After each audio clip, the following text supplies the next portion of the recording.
Just walk outside, family, this shit looking like a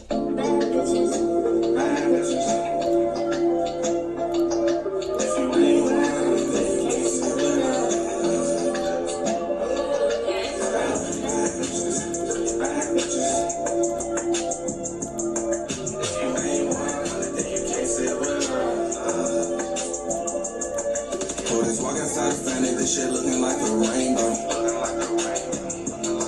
Every diamond on me dancing, this shit looking like a tango. We back, y'all. What's up? See, I like bad bitches. Yeah, bad bitches. If you ain't getting money, show you how to get mad riches. How you turn your back on me, now you got bad feelings. Still screaming for my dogs that's locked up for bad business. Yeah, I like bad bitches. Yeah, bad bitches. He started showing out, thinking he gon' bag bitches. 40,000 in my pocket, show you that I'll bag different. All the ones that I put on, watch them switching active. Yeah, I like bad bitches. Yeah, bad bitches. 20 boxes for the game, we load up with mad switches. Free my dogs from out the chains, you come home with mad riches. With the counting of a duffel, every day my bag. See, I like bad bitches. Yeah, bad bitches. When you fucking with a boss, show you how to stack different. Real bosses pay the cost, yeah, we really drag different. You don't wanna get lost when you fuck with bad bitches. Just walk outside, find it, this shit looking like a rainbow. Looking like a rainbow. Every diamond on me dancing, this shit looking like a tango.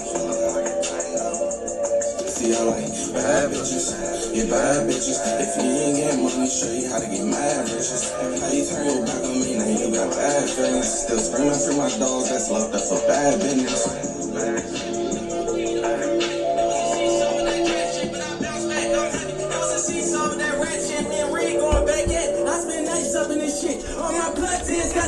I cut cousin off, he right. I cut bro off, he kept hating. I can't be around no jealous shit, I'm really the motivation. I can't be around no telling shit, that give your location. I get money, you pop that shit and help give people a probation. I'm like, hold on, wait a minute. And I got like 80 in it. Once we start, we taking niggas. I'm too rich to fake it with you. I had ate her out in Paris, told her I love her, I'm playing with her. I had liked her, but I cut her when I found out my man hit her. Yeah, this shit getting realer and realer. We trying to survive, we fighting the system, shit like Thriller Manila.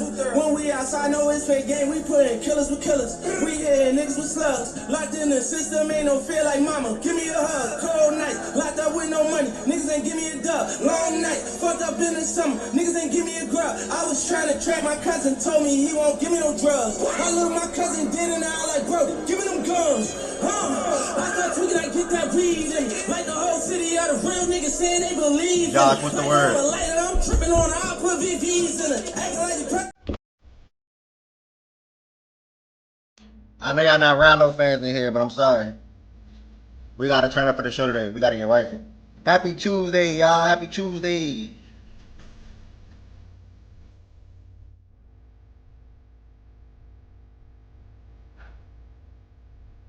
I'm not fucking up.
But I'm a fancy.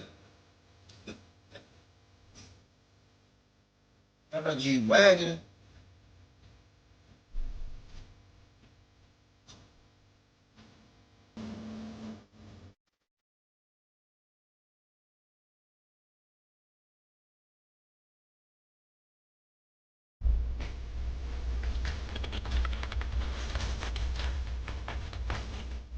That can't mean nothing to me. I let my dog out of here.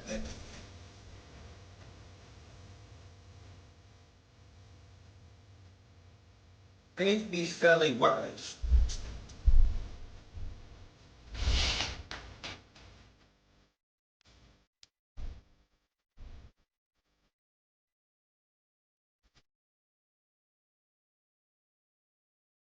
Josh, I appreciate that. Let's get it.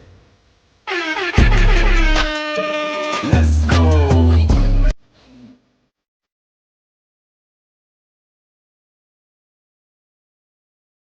BK wasn't a sub? I thought BK was a sub. Oh, he wasn't a sub.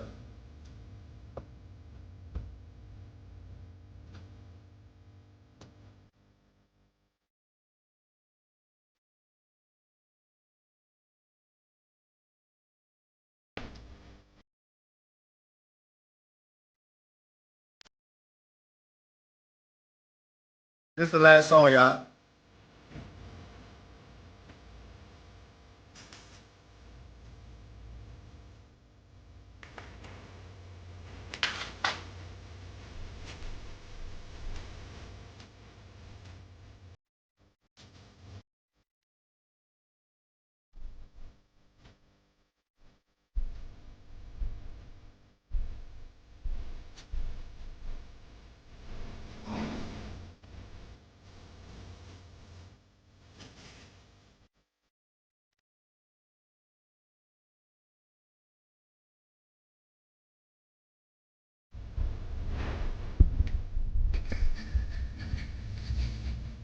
Testing.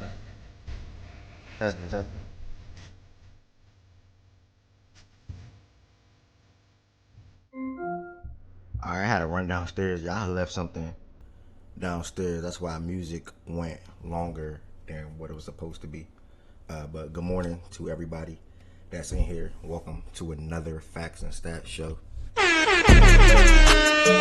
Let's go. We're here for 3 days straight. I gotta do that again. 3 days straight.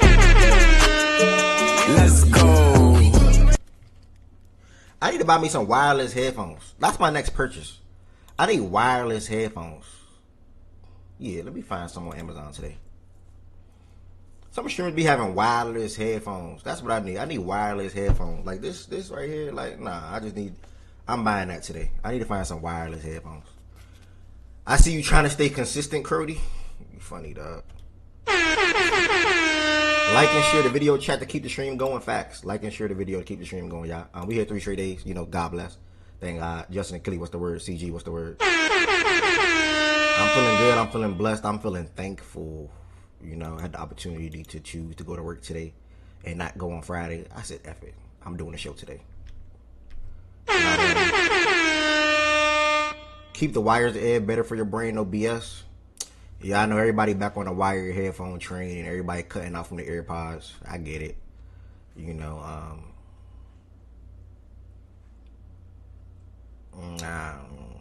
we'll see, man.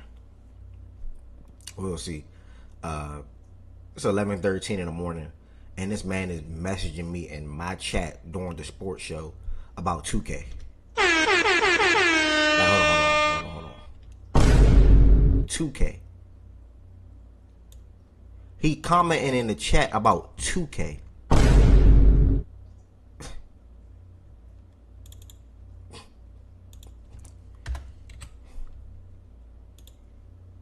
Shout out to Josh for the gift of sub today, dog. In one more month, or about a month and a week or two, we're gonna do the first Fact and Stats weekly power rankings on this very day right here, Tuesday, which I cannot wait.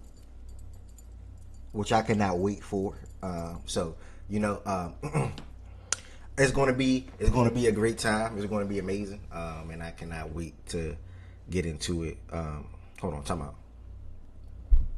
Because you lost, haha. Whoop they do. It's a video game, bro. It's not that deep, gang. Like, it's a video game, bro. Like, it's not that deep, gang. It's not that deep, bro. I will give you the time of day that you want right now this morning, because I'm probably making your day. I'm probably making your morning by even entertaining you. Typically, I would just cut it short and not do it, brother. But I didn't have the opportunity to draft you, bro. Sorry. Congrats, man. It's not that deep, bro. Whoop they do. It's a video game, bro. Like, and on that video game, you don't make no money on that game. I make money on that game. I got a game tonight. I make money playing that game. You make no money playing that game. You know what I'm saying? Like, no money at all. Let's talk about that. Don't ever forget that. Like, wow, I finally lost a Prime series. Like, what the hell? It's not that deep, gang. Nah, I'm done entertaining you. You my brother, dog. You my brother too. Woo. Y'all, happy Tuesday. You know what I'm saying? It's a blessing. Shout out to all y'all for being in here. And you know, we're gonna go ahead and continue rocking the show with the sports talks today. No baseball today, but Scooble, I think, is making his Dodgers debut. So that's something to monitor if anybody care about baseball. My man sent me a bet with him on it, so we'll see what happens. Excuse me. I need a new show on Netflix to watch. So this is the dilemma I'm in right now. I fell off of Raising Kanan, right? I missed basically 2 seasons of Raising Kanan now. I didn't watch season 2 or 3 of Tommy's show. This is for my power folks. Season 2 or 3 of Tommy's show. And then I just finished that show called I Will Find You. Y'all probably saw that on Netflix. And then I also just finished another show on Netflix called Unfamiliar. So, yeah, I just finished 2 shows over the last week. So now I need to pick up a show on Netflix. I got Lincoln Lawyer potentially. I got that little Fightland thing that 50 Cent came out with. Or go to Raising Kanan and Tommy's show. So, I don't know. I don't know what I'm going to do. But, yeah, I need a show to watch and start today, ASAP, or pick up today. Nigga finna monitor the bet? Nah, not really. I only do something small on it, so I don't really care what happened. You see, I bet heavy on WNBA. If it ain't WNBA, I'm not betting heavy on it until the NFL season. So, that's what I'm waiting for. But, where was I at? Yeah, man. Anybody got any show recommendations? Please let me know. I'm a show geek. I love shows over movies. Always will be a thing. So I'm looking for a new show or 2 to watch. And if you want to drop it in the Twitter or YouTube chat, feel free. Or even if you want to drop it in the Discord, feel free. Lincoln Lawyer is hella good. So you don't got nothing else to say, brother. I'll start it today. I keep starting episode 1. I keep starting episode 1 and just not getting past episode 1 because I'm either busy or I'm watching so many different shows where it just pulled me to just go back to that show. So I would probably pick up Lincoln Lawyer today then. So that's that. Thank you, brother. Far as the show today, guys, right here at Fact and Stats. Quick reminder, if y'all ever see this tweet in the morning time, y'all, it helps the show, it helps the algorithm, it helps the people that's aware, and it helps the people know where to find the show at. Because it went from Spaces to Playback to YouTube to Twitch and YouTube at the same time, you know. And then also the schedule changed too. So people don't need, like, people probably surprised I'm here right now unless you got the noties on for the Discord or the noties on for the Twitter. And if you don't have either one of them on, then you just a part of the problem then. Like, I'm sitting up here talking to the folks that care. Like, let me go back to my main face. This is to the message to the folks that care. Like, if you're not here right now, you just don't care. Like, it's really just that simple. If you're not here right now, you just don't care, because that means you don't have the Discord notifications on. And if you don't want all the Discord notifications on, that's totally fine. You know you can mute certain channels. You don't gotta mute the whole Discord. So the live on YouTube and live on Twitch thing should never be muted. So if you're not here right now and you care about coming to the show, or you typically are at the show, I mean, you just don't care.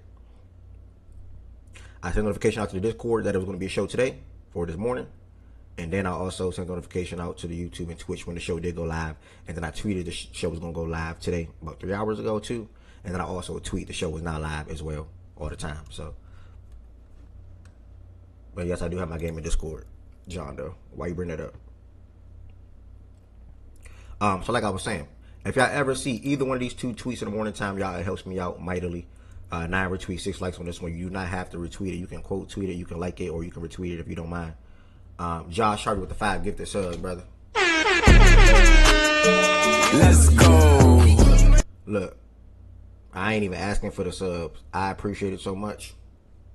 I'm gonna take a shot for you, bro. Y'all be proud of me, bro. Like, y'all be proud of me, bro. Like, I ain't buying no more bottles no more. I'm making a small change. I'm getting back in the gym. I'm going on runs. I'm eating. If y'all see my fridge right now, I'm eating healthy. I'm just shifting my mindset and living right and living better like I was in Arizona when it comes to what I was eating in the 75-day challenge I completed and things like that. So I got a little teensy bit of Milagro left, and I'm going to just take the shot of that because Josh is gifting subs. My boy Logic Stark is in here, man, real quick. Let's go. Shout out to Logic Stark, y'all. That is also a 1B1B partner. He makes a boatload of money playing 2K. He actually got the best record in the league right now, by the way. So tap into my dog Logic Stark, man. If you care about 2K, tap into my dog Logic Stark and see him play some of his games, whether it's every day or every other day. Y'all got an teensy bit of Milagro left, and I am not buying no more. Like I planned on building like a whole little bar thing. I'm not doing that probably till like late September, early October or something like that. I'm going like a month straight or not going to the liquor store and buying no bottles. No hard alcohol. I'm not doing it. So, trying to see how much I can shift when it comes to my body. But with that being said, though, my brother just blessed me today with like 6 gifted subs. You know what I'm saying? And don't be afraid, y'all. If you know you one of the ones that got money in your head, man, gift one sub. If you know you one of the ones, that got an extra $5, man, gift a sub, man. Now connected to Ev iPhone. Gift a sub if you know you one of the ones that got $5. Let me take one shot to my brother Josh. Let me put on some Jamaican tunes real quick. Since my brother's Jamaican.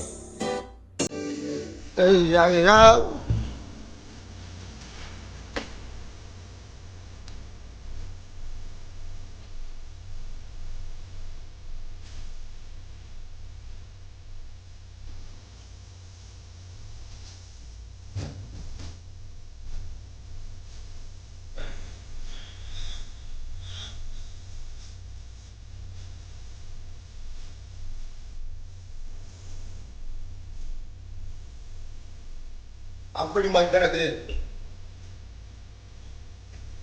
I don't got nothing in here. Mr. Letter, I don't got nothing in here. I'm done. I don't buy no more. No more.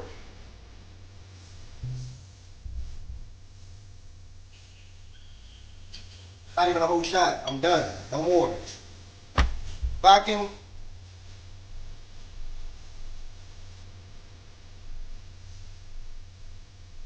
Shout out my boy Josh, man. Shout out to Facts Stats community. Shout out to everybody that's in here right now, y'all. Thank y'all for the support.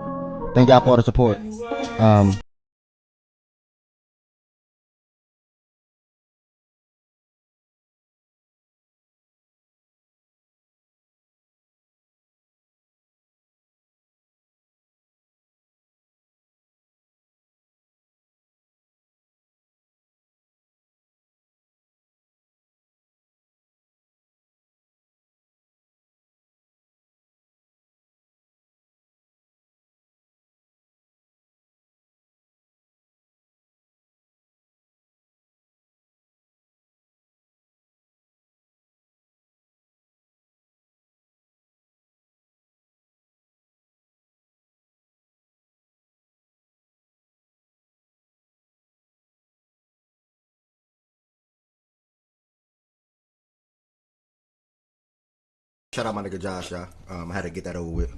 No point for that to be sitting on my counter. For no more.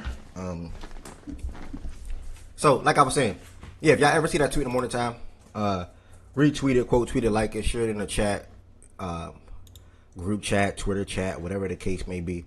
We're going to be talking about the WNBA games from yesterday, mainly Kelsey Plum debut. I had a boatload of money on that game, and she was clutch for me and also the Mercury last night. After that, we're going to continue our battle of, and this time we're headed to the AFC East, where I'm going to have Patriots representatives, Bills representatives, Jets representatives, Dolphins representatives. Probably will have to be me in the community for the Dolphins. And then last but certainly not least, two things actually. Top 10 tight ends. We're going to continue our rankings. We did quarterbacks, running backs, wide receivers. We're going to close the offensive side out with tight ends. And then we're going to flip to the defensive side next week with corners, safeties, linebackers, etc. So, and then the athletic day, like a quarterback tier bull crap thingy, whatever. We'll look at that, and that'll be the show today. So 3 days in a row, y'all. This will be the schedule. Well, no, like I said, Monday through Friday gonna come back sooner rather than later. I promise you this. Like I'd rather do this more than anything. So Monday through Friday gonna come back sooner rather than later. But as of right now, Sunday, Monday, Tuesday is the schedule. And my nigga Joe is in here, man. Let's go. Let's go. Shout out my nigga Joe. And like I said, I'm going to continue. One of the biggest things that I've been shifting that I've been doing over the last month. I've been giving away money. I'm going to continue to give away money. It's not only going to be money. It's going to be sometimes shirts. It's going to be sometimes hoodies. It's going to be sometimes sweatpants. I'm going to be taking this a lot of today, after the show today, and throughout this week to look into designs and sweatpants and hoodies and things like that to order. I may or may not bring the site back. If somebody's interested, they can just reach out to me, or I might just do it the professional way and bring the site back. But sometimes it wouldn't make sense to bring the site back when you're not getting any purchases. So I'll see how it's all going to go. Excuse me. Those giveaways only go to members on YouTube or subs on Twitch. If you are not a member on YouTube or a sub on Twitch, I'm not doing that. You can support the show 100%. You all do support the show. I'm not asking anybody to become a member. I'm not asking anybody to become a sub. But I'm going to go out my way. I'm giving away $25, $50, hoodies, sweatpants, etc. to people that go out their way and extend their support for $5 a month or whatever, however much it be for y'all, 10, 25, whatever the case may be. So keep that in mind. That's only to members and subs on Twitch and YouTube. To become a member on YouTube, the link is in the description on this video. To become a sub on Twitch, you can sub through Amazon Prime or you can sub through the regular Twitch way. If you do have Amazon Prime, I will advise you to sub through that way, which is pinned on Twitch right now, because it's for free. All you gotta do is connect your Amazon Prime account to your Twitch account, and boom. And then if you don't have Amazon Prime, you just want to become a sub to avoid ads or to be in the giveaways, things that I do pretty much weekly or bi-weekly, or maybe even every other show, whatever the case may be. We about to do it right now. Fuck it. Let's go. Give and you shall receive. If you are a sub on YouTube, a sub on Twitch or a member on YouTube, drop a number in the chat 1 through 100. You got about 2-3 minutes, y'all. Drop a number in the chat 1 through 100. You are eligible to get $25 today. Y'all be giving away $25 real quick. If you are a sub on Twitch or a member on YouTube, drop a number 1 through 100 right now. Sub on Twitch or a member on YouTube, 1 through 100 to get $25 right now. Buy one of y'all lunch, man. Buy one of y'all lunch, man. 1 through 100 right now, y'all. Buy one of y'all lunch. Ski Mask Killer, you don't count. Dang, what's the word, brother? This is to members on YouTube and subs on Twitch. Tonye, you do not count. You are not a member on YouTube or you're not a sub on Twitch, which is a little crazy. You support the show every damn day. Again, this is to members on YouTube and subs on Twitch. Dame, you do not count. You are not a member on YouTube or you're not a sub on Twitch. With all due respect, y'all. Drop a number in the chat 1 through 100. Subs on YouTube. Members on YouTube. Subs on Twitch. 1 through 100, you get $25 right now. We gave away 50 yesterday. We gave away like 75 last week. We're going to keep doing it. After today, there's probably going to be some shirts and some hoodies and things like that.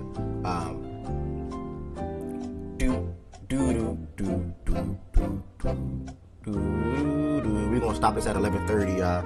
You got 2 more minutes, y'all, to all subs on Twitch, all members on YouTube. The score, appreciate that follow. That means a lot from the bottom of my heart, man. All subs on Twitch, all members on YouTube. Drop a number in the chat 1 through 100, and you all will get a chance to win $25. Sub for fantasy advice from you in the chat, my man. Of course, brother. Wrong one. You came into the right. Hold on, let me stop. Wait, how I stop it? Hey, I can't stop it. Hey, I can't stop it, bro. You gotta wait. You gotta let it ride.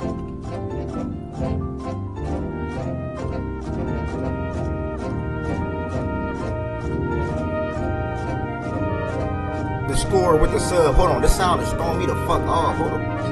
Y'all about to unplug this shit.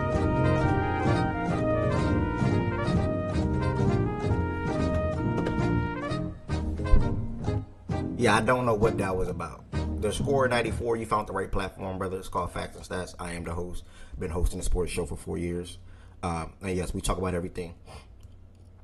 I was actually thinking about today, and whatever advice you have, like you got a question right now from me in the chat, or even people that's going to come on the stage, you can ask any question. You can ask it right now. I'm going to get my honest and truthful thoughts. The problem is, I was thinking about it this morning, like I want to incorporate pre-fantasy football talk, like before the season start.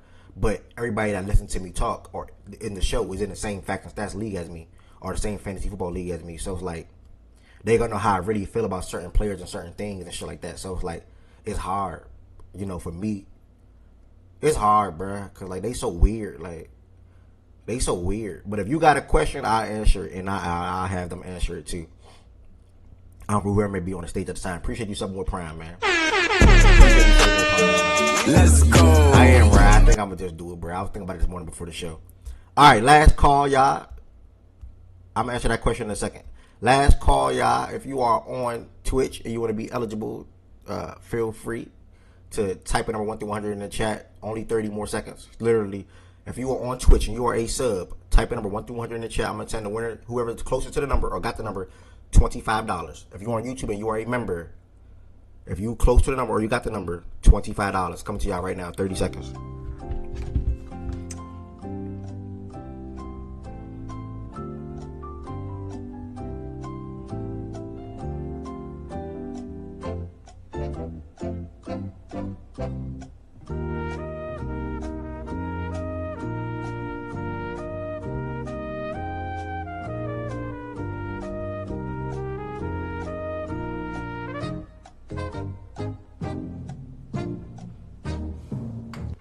All right. I'm not acting like fantasy a secret. I'm acting like y'all weird. That's what I'm acting like. Y'all weird. Alexa, pick a number 1 through 100. 92. 92. That look like John Doe. John Doe, drop your cash app in the chat, bro. No, Ja Curry. Wait, BK. BK with 100. Wait, BK and Ja Curry, y'all got a tie. Y'all both 8 away.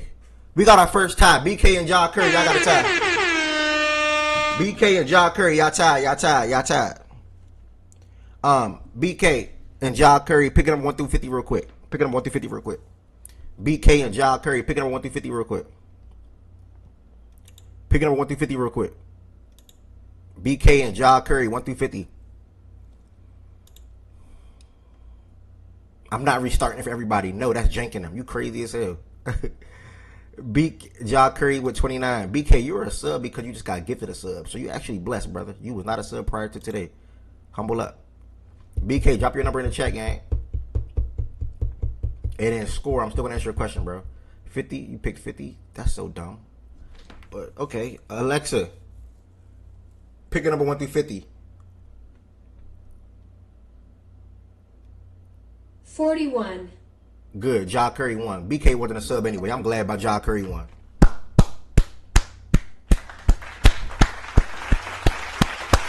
Ja Curry, drop your cash app in the chat. All right, we got our first question of the day. I'm in a keeper league. I have 2 1s and 2 2s. And Warren and Dart as a keeper in the 12th. And league members trading away Taylor, JJ, Scott, Chase. Who should I aim for? Only 3 keepers per season. He's willing to let me give him a 3rd and Dart for JT. 3 keepers. I'm in a keeper league. I have 2 1s and 2 2s. What do 2 1s and 2 2s mean? What do you mean by that? And you got Taylor, Warren, and Dart as a keeper in the 12th. And the league aim is trading away Taylor. And you got a chance to get Jonathan Taylor for Dart and a third. You got 2 1s.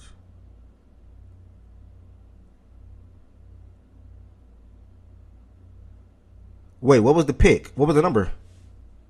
I thought she said 31. She said 41? Oh, my bad, y'all. That wasn't on purpose. My bad. That wasn't on purpose. She said 41? I thought she said 31 on me. I thought she said 31. Nah, I thought she said 31 on me. My bad, BK. Drop your cash app in the chat.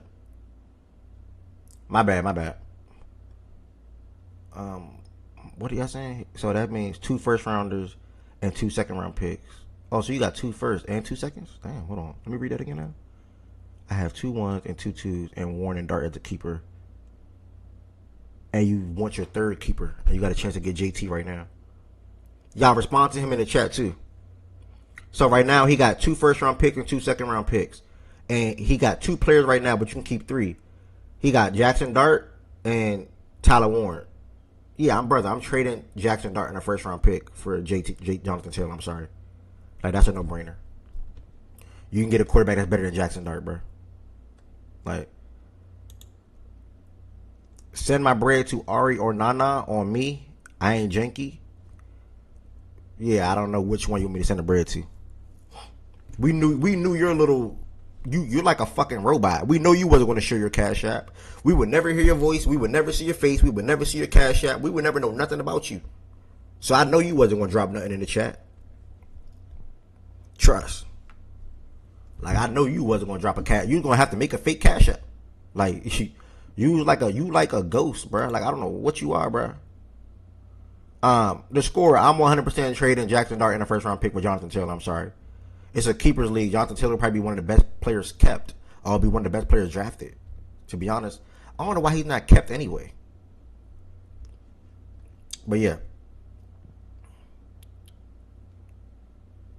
A healthy Dart is a 1,000 season. Yeah, you're on drugs. Jackson Dart is not rushing for 1,000 yards. I don't think that's going to happen, Joe. He only wants a third. Yeah, then you do that, brother. Jackson Dart in a third round pick.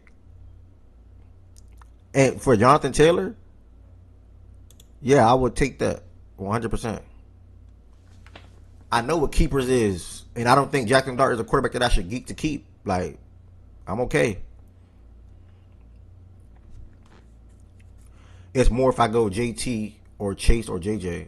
Well, if I can get Chase, I'll go Chase. 100%.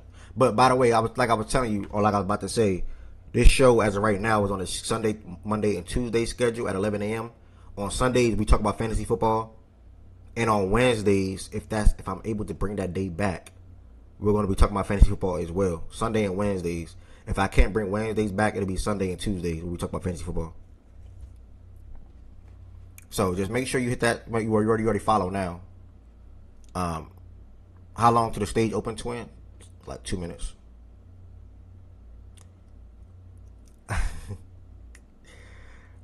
Bro, you wasn't even a sub today. Like, you got gifted a sub. Like, you weren't even a sub. Like, I feel wrong about that to me.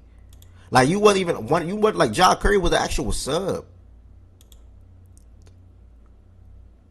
Nah, I'm gonna go what feels right to me. Ja Curry, can you drop your cash up in the chat? I'm gonna go what feels right to me. Like, this is me. Like, I'm gonna go what feels right to me. You wasn't a sub, bro.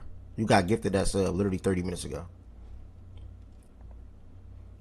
Shout out to Josh Harvey though. I'm gonna go what feel right to me though. Just Corey 28. See 28, 25 real quick.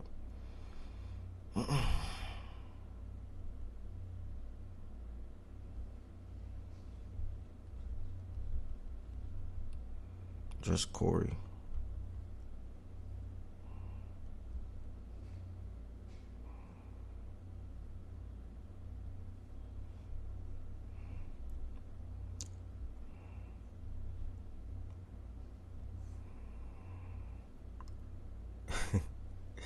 All right, I sent it, bro. Yeah, Chase is a better pick. The score, like I was saying, though, feel free to come here anytime. If you ever want to talk to me and anybody in the community, too, you can join the Fact instead of Discord and come on the stage and ask your questions. That's the Discord. And we're going to go ahead and get this started. Yeah, if you're watching on YouTube and you want to join the Discord, it's also pinned on YouTube as well.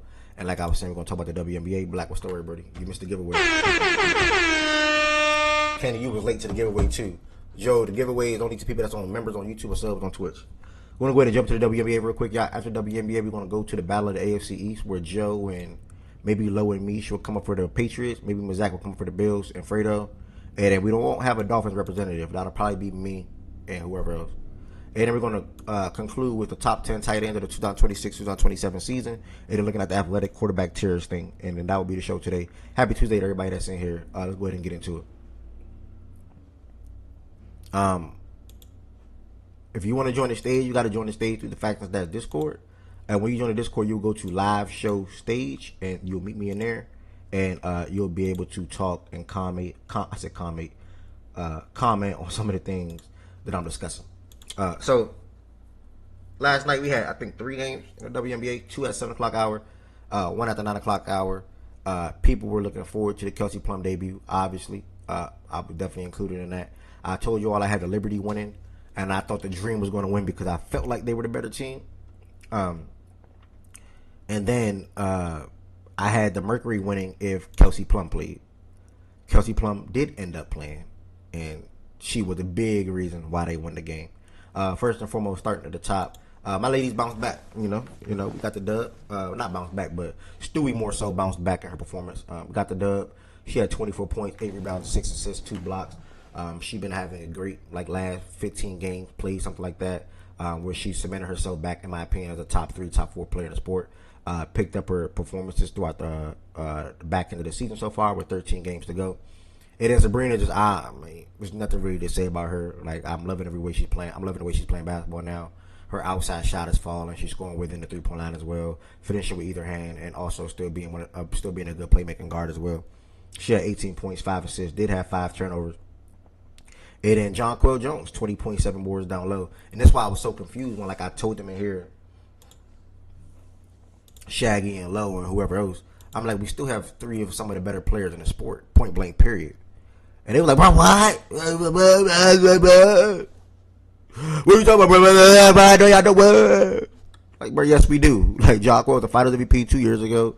Stewie is still Stewie. Sabrina is still damn good at basketball. So the Liberty still have 3 of some of the better players in the sport, point blank, period. Still missing Satu and Phoebich. They got reported yesterday that they are without timetable for return. Satu, I'm a little concerned because that was a head/concussion injury about a month ago now, or about 3-4 weeks ago. She's still not able to play basketball. I knew Flage was going to kill us because Copper just did and all the other guards did. We suck on defense. We suck on transition defense. And Flage thrives in all those areas. You know what I'm saying? She had 25 points last night, 3 steals, 8 for 15 from the field. Miss Malunga had 17 and 6.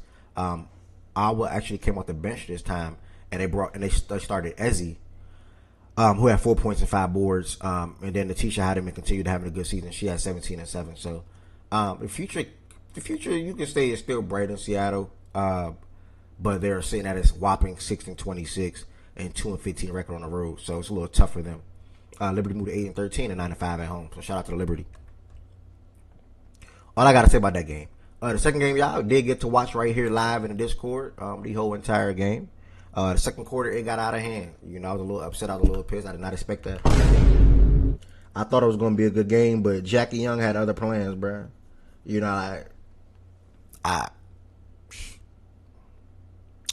Sometimes when she's just good at basketball. And I tweeted yesterday, I wish she wasn't on the Aces, because I would talk about her in a way different light, but I'm still doing it now because she just so damn good. I said Byron, Roger said, she a walking ATM. Or he said she was an ATM yesterday. I gotta stop being a punk. When I only take Jackie Young for 15 points. She's averaging 25 points across her last 7 games. I'm about to uptick her to 20 now. Her and Asia's the bucket getters on this team, and Alyssa Smith, since she's been traded to Las Vegas, been having a good stint for them as well. She had 18 points and 4 rebounds. I was impressed with her performance yesterday. And then Chelsea Gray had 17 points and 6 assists. And that's the Aces. Asia 23 and 6 down low. Only shot the ball 11 times. Didn't have to do much. Super duper efficient. Knocked down her lone 3 and was 6 for 6 from the free throw line. We took her 20 and 25. Yeah, I'm about to up her, bro. I'm not about to keep taking Jackie for 15 and Asia for 20. My little combo for this game, anytime Aces play, Jackie 15, Asia 20. And it always worked. But yeah, I'm about to up it now. I ain't gonna lie. The Atlanta Dream side of things, Angel Reese continues to play good basketball. She was easily the best player on the court last night. You can even argue over the last 8 games she's been their best player as well. Not going to say the season in totality, but the last 7-8 games she's probably been their best player alongside Miss Gray. Miss Gray did end up getting hurt in this game, but she came back out of halftime, still played 30 minutes. She struggled from the field and 3 mightily. Ryan Howard, you can finally say had a decent game, 19 points. It was efficient finally. But Angel had 23 points and 16 rebounds. And just the run that she's on right now is pretty impressive for her because mainly she's efficient with it. You know, if she was doing these stat lines and things like that while shooting 40%, 38%, 35%, I have an issue. But she's actually finishing around the rim, grabbing her own misses, putting it back up and finishing. So shout out to Angel Reese. And she tried last night, man. She tried her hardest last night. Okay, we just gave Zay Flowers. Hold on, y'all. A 4-year 140. What's that quick math? 30, 60, 90, 120, 35, 70, 10, 35, 70, 110. That's like 35? 35, I think. That's 35, right? We gave Zay. Hey, Zay! Hey, Zay! Hey, Zay! I think that's 35. 35, 70, 105. Yeah, that's 35. 35. My nigga Zay, man. Shout out my nigga Zay Flowers, y'all. Quick pause in the show, dog. Quick pause in the show, man. Let's go. Quick pause in the show, man. My nigga Zay got paid, man. Hey, listen. He gonna show y'all he worth the money. He gonna show y'all how good he is. Me and Z-Farm was talking the other day, and Z-Farm was like, Zay gonna get 35. And I'm like, yeah, I know. Like, that's good in my book, you know. I feel like he should get more than Olave. I said that. Like, Olave got 32, I think. I said, brother, Zay should get 35. Like, y'all going to see the year that he about to have right here, bro. I'm telling y'all. Like, listen, the how much for who? The how much? Okay, watch. Y'all going to see. I promise you, Zay Flowers about to have a big year. He was top 7 in receiving yards last year for wide receivers. Top 6, actually. I would not be surprised if he's not top 5 this year. That's just what I think. Top 5 or probably top 6 again.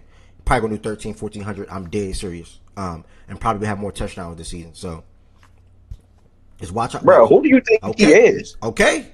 And funny enough, when he got drafted, you compared him to AB, and now you want to say who do I think he is? I did. Who do you think he is?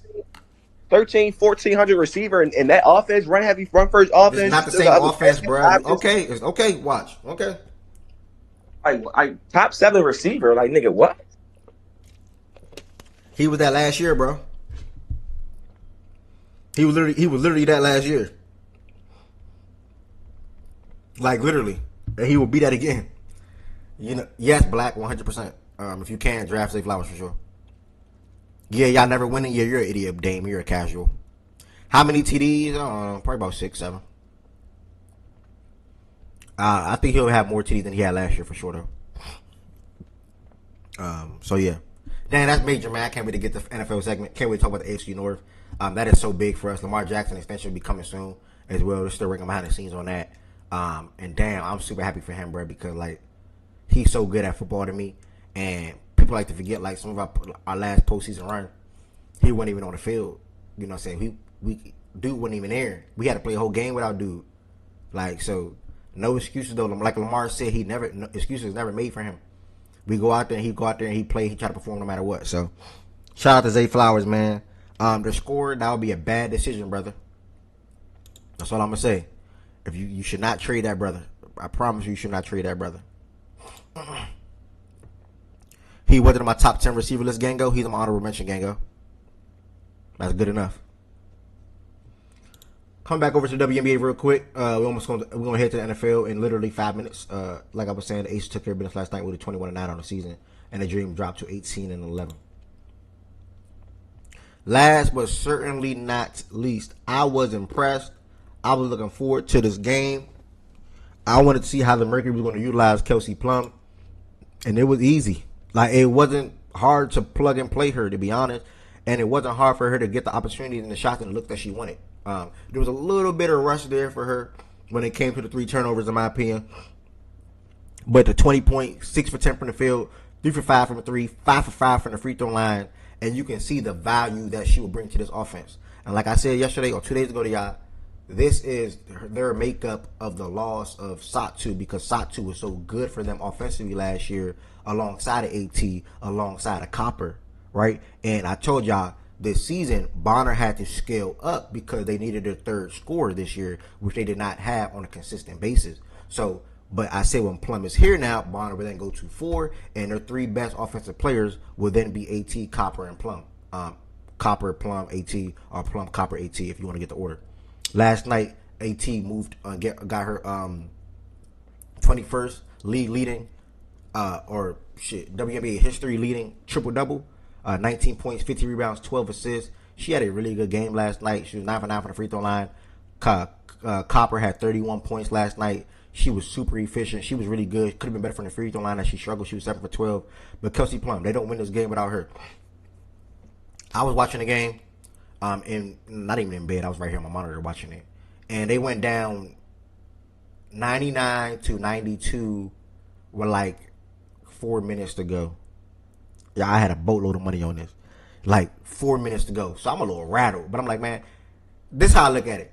Don't gamble an amount that you will cry if you lose. Like, don't gamble $5,000, $3,000, $500, $200, and you'll get mad if you lose. You know what I'm saying? Or you'll panic and cash out. Nothing wrong with cashing out, by the way. So I'm watching the game like, damn. What the Sky, bruh? Like, Sydney Taylor not even finishing the game. She got an injury. Like, this is the Sky we talking about here. Like, you got Vandersloot making some bogus ass threes. You got Dejanay. I like how she hooped, by the way.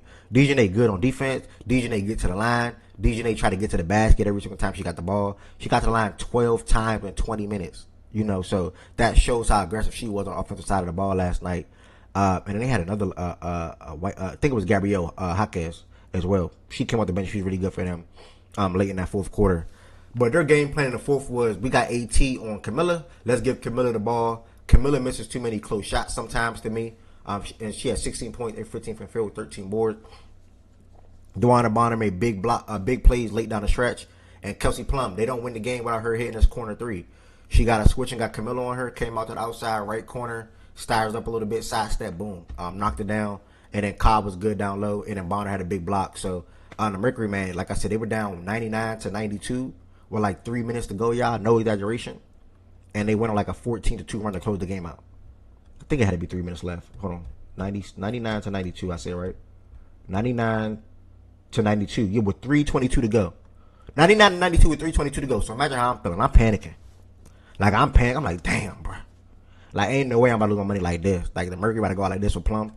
And they went on a crazy run. So, shout out to the Mercury, man. It's not enough games for them. And even if it was enough games for them, I wouldn't want to see this team in the playoffs, mainly because they don't have no big down low. Like, AT would have to be guarding a lot of opposing teams' 5. And I don't know. That's not a recipe for success when it comes to the playoffs.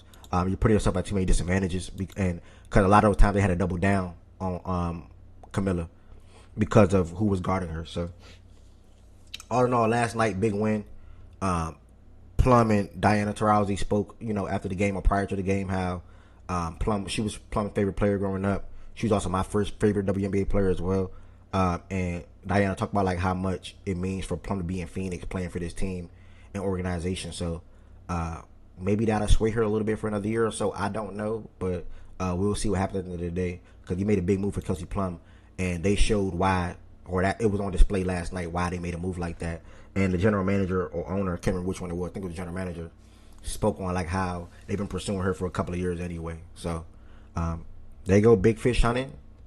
AT, Ka, Satu, Plum, just some of the names in the last year, and we'll see what happens for them this season coming up, or for the rest of the season.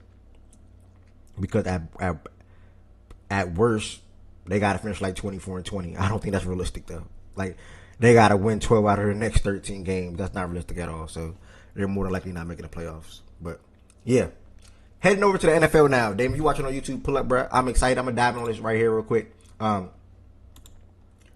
Just so my peoples can get a clip of this real quick. First and foremost, Zay Flowers, y'all. I'm a diehard Ravens fan. I love the Ravens with all my heart. And when we drafted Zay Flowers out of Boston College in 2023, he was one of the ones I wanted alongside Jordan Addison. And I think Quentin Johnson went right before him, and I was a little thankful for that. And Lamar and Zay, they obviously got Florida ties and things like that. But ever since Zay came here, he been nothing but consistent. He been scoring. He been nothing but consistent. He been durable. He been on the field. He 2-time 1,000-yard receiver. He was like our first 1,000-yard receiver, or if not our first, our second in like so damn long. Can't remember what it was exactly. Or our first undrafted 1,000-yard receiver. I think that's what it is. And last year was his best season.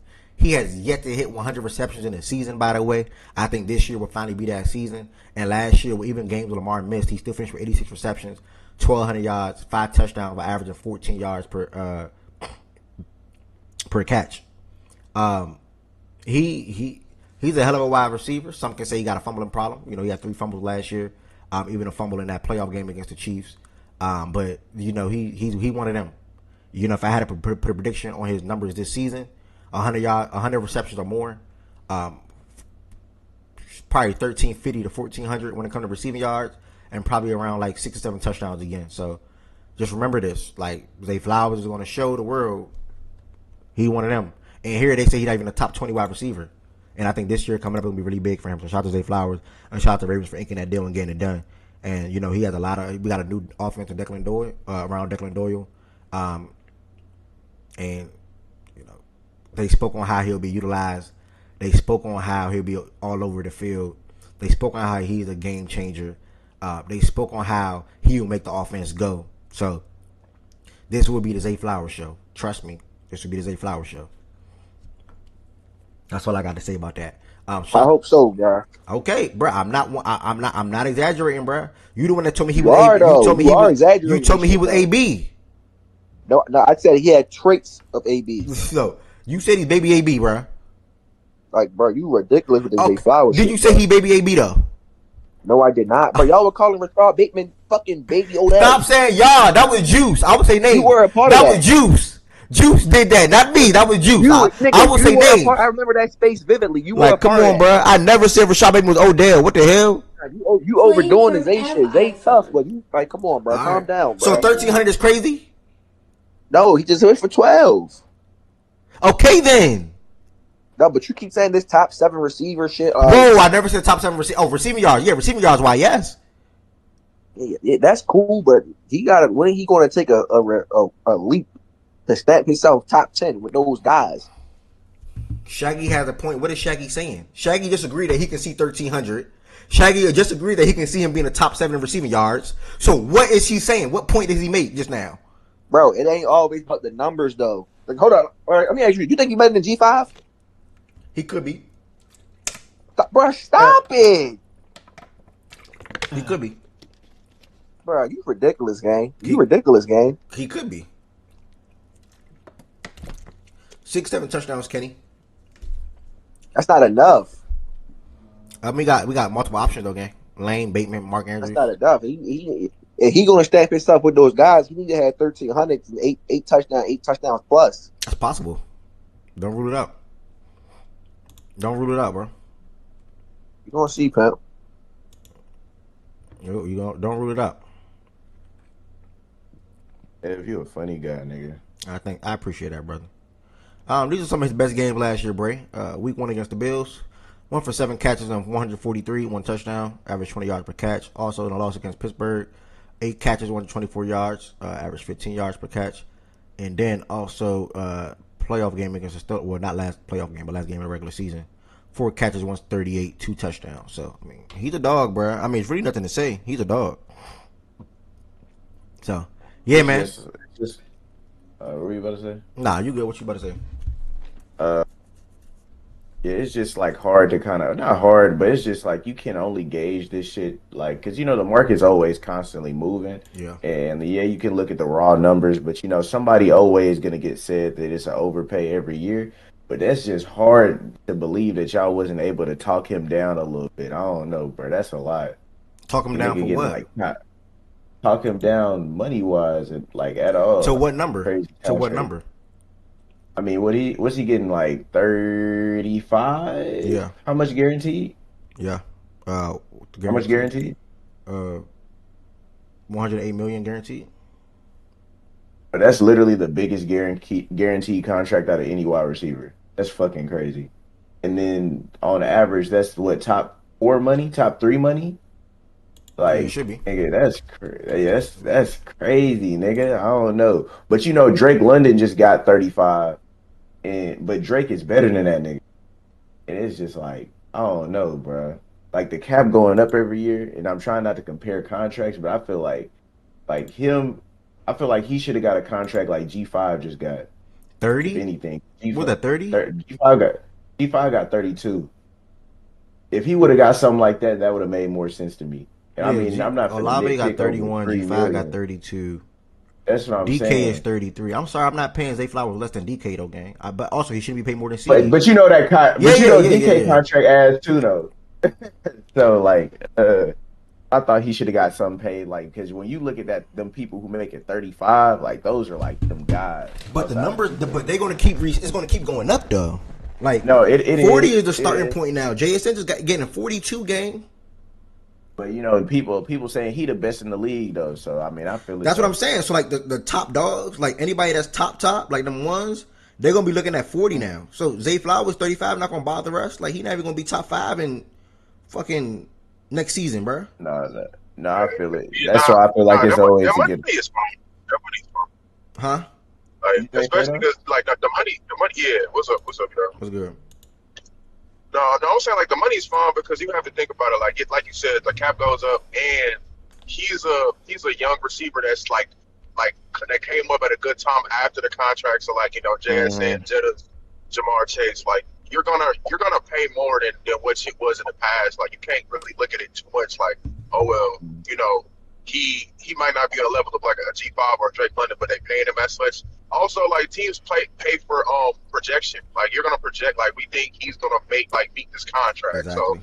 I think it's a fair deal. That's not done crazy. You got like 38, 39 on the hour right now. What the fuck? But Yeah. 34, like 2 million more than Olave, and he's been more. I think Olave is better, but he's been more available. Like health concerns definitely tied into Olave not making that like 35 million. But I think it's a fine deal. Yep, I agree, brother. Well said, brother. I appreciate your football mind. No funny. Hey Ev, Yo, um, I hear I talk about money, but I just look at like what y'all got going on for this season. When I look at Declan Doyle being like the youngest offensive coordinator coming under offensive mind from understudy of Ben Johnson and the type of offense that they were running last year in the Bears. And then I look into the fact that Zay Flowers is like a speedy guy that could be involved in ideally some of the concepts you may think he might move forward. And then if you think Caleb is nice or showed flashes of him being nice or whatever the case where maybe where people stand on him, Lamar 10 times is much better than him when healthy. So I also imagine that and Lamar is obviously now like refined his game to be as well as good as a passer as much as a threat with his legs when he's healthy, of course. So I think the numbers wise, because they had like what 1,200 plus yards last year. He had like 80 receptions and he has 6 touchdowns, right? Or some shit like that, or 5 touchdowns. If this season he could produce maybe that 1,004, 500, get you 9 touchdowns and have over 100 receptions this season, I think it's possible. And I think this contract is based on the fact that the organization is backing up on the offensive ability that this coaching tandem is going to bring to the Ravens offense. So I think from that standpoint, it also kind of makes sense. Projection versus flashes of what he could do in the offense versus also projecting of him improving his game and becoming a better wide receiver. All those three combinations, I think that's why that number was there. And then lastly, the cap, since it goes up every year. yep. Well said, brother. Yeah, I mean, shout out to Zay Flowers, man. Shout out to the Ravens. Shout out to Sly in the chat. Sly, the Steelers fan, he hating. Um, he's just laughing and saying we did a disservice to the franchise, overpaying him. So, Hey, it is what it is. Sly, I bet that we have a better record than y'all this year, though. If you ever feel bold or you ever feel tough, you want to put some money on something. Outside of Zay Flowers and this extension, y'all, we had another extension real quick we're going to speak briefly on before we get into the AFC East. Bijan Robinson got paid. Bijan Robinson got paid from the Falcons. You know, I made sure I sent this to myself this morning. Two-time Pro Bowl selection, and Bijan and the Falcons reached an agreement on a 3-year extension worth up to $75 million. That would now make him the highest paid running back in the NFL history. Robinson will receive a record $51 million guaranteed, including $37 million at signing, in a deal that agent Nicole Lynn and the Falcons have been working hard on to finish up in recent days. Joe or Dane? Dane. Yeah, you can hear me? Yeah, if $37 million hit your bank account right now, what you doing? To be honest, like for any debt I have, I'll clear that out first, to be honest, and then I'll go from there. I don't even know what my first purchase would be. I'll probably get a house. Okay. All right, if $37 million hit your account right now, what you doing? And disappearing. Alex, if $37 million hit your account right now, what you doing, bro? Shit. Buying a house, paying off my mom's house. Okay. Mazak, if $37 million hit your account right now, what you doing? I don't even know, bro. Need a new whip. Probably just get a new whip and shit. You know, go get some house. That's it. Fredo, what about you, bro? Man, I take care of that of me and the wife, and then we go on like a fucking month-long cruise and shit. Damn, month-long cruise sound fire. Joe, what about you, brother? You heard all this shit? These niggas spending it. And I said disappear. I would give everything, like everything my mom ever wanted type shit to her. That'll probably be the first thing, and then from there, I'll just get whatever I want. Okay, I respect that, brother. Somebody just came into the chat and said, if I get 37 million, I'll invest 10 million. I'll invest 10 million to FNS, brother. Okay, cool. Who is this? This has got to be a troll. That's not Donna. No, that's a troll. Let me see who the troll is real quick. Who is this? Louis. Let's say Louis Bags. What do you think? Say that's Louis Bags? Yeah. All right, that's a troll. All right, cool. Louis Bags, appreciate you, gang. Yeah, man. Bijan Robinson, well deserved. Obviously, Jahmyr Gibbs is next up in the next coming weeks or maybe even days. Set the market, now for running backs. They're even up and coming. Well, they're now climbing up with 25 mil. Saquon obviously helped pave the way. CMC obviously paved the way. Excuse me, and many more to come behind Bijan and Gibbs. Maybe Jeremiah Love reach a certain level. Maybe Ashton Genty reach a certain level, and maybe many of these other running backs that began drafted in next coming years reach a certain level to be a level of play where you can look to start getting paid 20 plus and things like that. Hold on. Hello.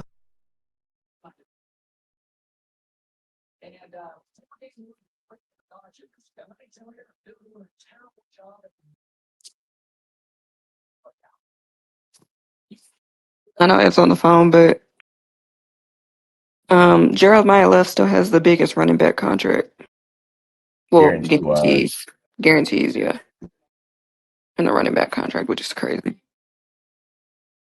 How much more does he make the Huh? Jeremiah still got the guarantee money. How much more does he make than Bijan, like guaranteed money? Bijan's guarantees is 51, Love's is 53. Oh, okay. So, damn, like that's crazy. Just top three locked in, still making more than the highest paid running back. Fuck. I'm gonna be real right quick. So y'all just gonna buy a house? Y'all ain't gonna go on no yacht, no none, like no party. Bro, I'm not trying to fuck off The my fact money. that y'all are spending the money, why don't y'all disappear? I just gotta take care of my answers, man. Yeah, bro. Why Like, don't right, y'all bro. do You act like he money, said bro? 100 mil, bro. You only said 36 mil, bro. What is enough, bro? You can say Right, that. And you ain't got Yeah, $200, bro. nigga. Shut up. That's more than enough to fucking never work again, bro. I would Niggas talking about I'm gonna buy a house. I'm gonna buy a house. If you I'm gonna go on a that shit. cruise. I'm. Man, like just take That care of niggas my better kid hold going on to to the cruise. money. After that, I'll plan this shit after that. I just What gonna be you opening that doing? bank account staring at it. No. What you Spending. doing? What you doing with yours, right? if 37 mil hit your account? I said we going on the yacht. We chilling. We buying some cars. We Spending it. spending it, bro. We spending it, gang. Depreciating asset. Come Depreciating on. assets. You I'm man not. asked I'm not about gonna be like Odell, the bro. I'm not portfolio gonna already be like. nice. I already. You can't make it nicer. It's already nice No. now. Okay. Can't be greedy. Oh, greedy nigga. It's 37 Can't mil. be greedy. All right, you don't work on them hours just to not spend it, right? Yeah, but what are you gonna spend 37 million? Oh, we gonna find some ways to spend 37 million. That's the Jordan thing. is a nut. Y'all don't That is understand some sick financial shit. stewardship, like the Lord said. But that's I don't exactly even know why how all deep these that is for NFL every players year. be getting broke. All these NFL, Wow. NBA Act players like be I said, I getting don't got no broke. investments, bro. What you That is going to invest stewards in? get your money. We got investments, man. But yeah, you just gonna pick something and put your money into it. Yeah, I like So comedy. what you putting your money into, then? Since you talking that. Me, I would have put my money. Well, it depends on because I would See, have you put don't my got your money answer into. ready. You scrambling. I'm You don't got the scrambling. answer. Jordan said he going on a tricking Answer tour, for it. one trick every state. A Bingo. trick. Perfect. Tricking It's tour. just like throwing money away. Man. Bro, you That's niggas out there. investment. I ain't gotta lie, bro. I definitely gotta hit Skyami, fool. On God, That's hit that investing what Jordan doing. That's an investment. I wish Yeah. Tennis was up here. Man, all right, y'all. We're gonna go ahead and jump back into it. Shout out to Zay Flowers. Shout out to Bijan. And we're gonna see if we can get a Pats fans loading here. Oh, Bears. Okay, cool. And maybe Misha or Lowe will still pop in. We got Mazak representing Fredo. Shouldn't even BJ. Cough, cough. Dame for the Jets, and like I said, myself in the community or the stage for the Dolphins. It's hard to find them. Jaja said especially going on a long after the vacation. I game. respect that, Jaja. John Doe, you don't talk, bro. You act like you come up here and talk. So shout out to Zay. Shout out to Bijan. This next segment, y'all, is the battle of the AFC East. We're going to be diving into every single team that's in the AFC East, and I'm going to have representatives from those teams speak on their off season. When it comes to the off season, talking about what your team did in the draft. If you want to highlight your team for agency moves and or trades, and then after that, what is your expectations for your team this upcoming season?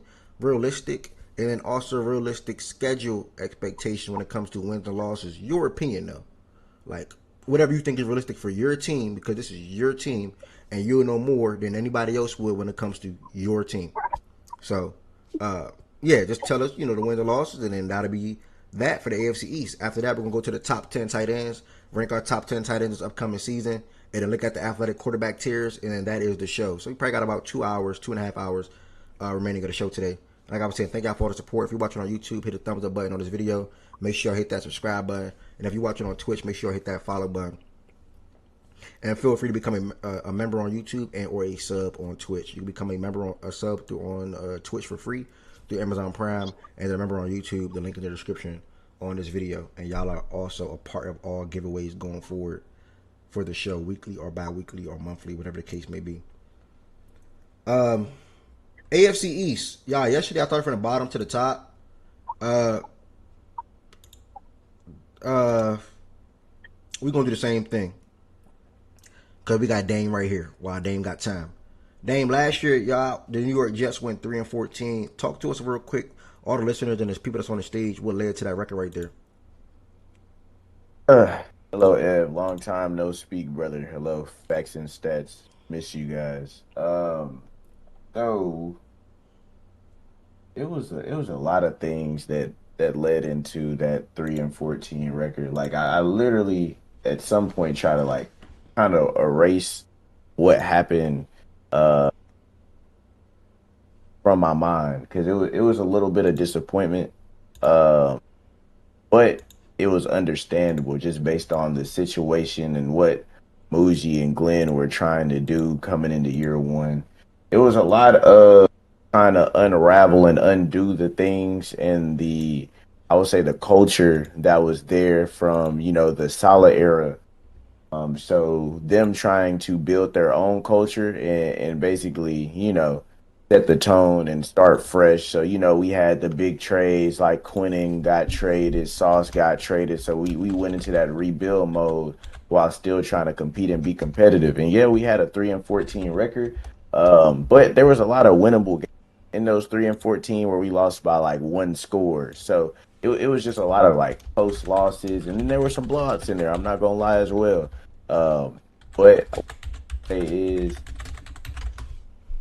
we have more stability now when it comes to coaching, management, players having like we're finding our identity now, things like that. So I feel like it should be good now.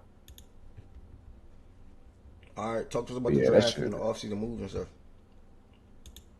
So, Also, before the Dame continues, y'all, if anybody got any questions about the New York Jets in the chat, please feel free to type it in the Twitch or the YouTube chat, and I'll bring it to his attention.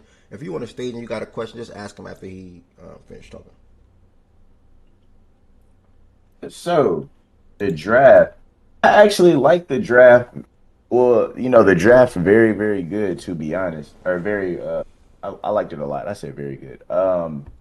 We got players in positions of needs that we needed. We were aggressive in trading up to get draft picks, and I feel like overall, like our first 3 picks, I don't have any problem with them at all. Uh, First, we got Kenyon Sadiq, Swiss Army knife, big playmaker at tight end. I feel like he's going to help us. He's one of those guys who can play receive. He's a big slot, so I feel like he can play inside out. We're gonna be able to use him in a lot of 2 tight end sets with Mason Taylor, who we drafted last year. So we're gonna have a little bit of variety when it comes to our offense and what we're able to do. Then we turn around and then we get Omar Cooper.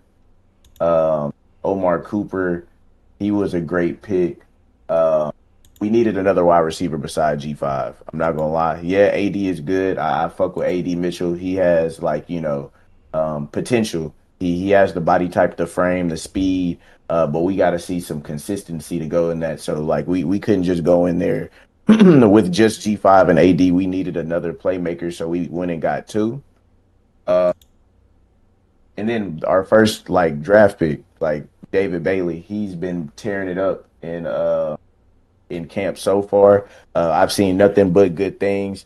Him going against Olu, him going against Mimbu, it's been like a good challenge for him. Iron sharpens iron, and they're already saying that he's getting multiple sacks in camp so far. So they're saying that what he's learning and what he's bringing is doing is doing good so far. So I'm happy to see what he can do.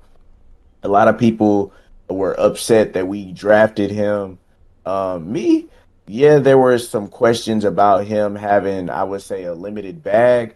But I mean, these great pass rushers don't have super deep bags. They have moves that they're really, really good at, and they're able to do it at a high level, and nobody can stop it. So as long as he's able to get his game off, I don't have any problems with him at all whatsoever. It looks like he's thriving so far going into the off season. And D'Angelo Pons. A lot of people were saying that he was pound for pound the best corner in the draft.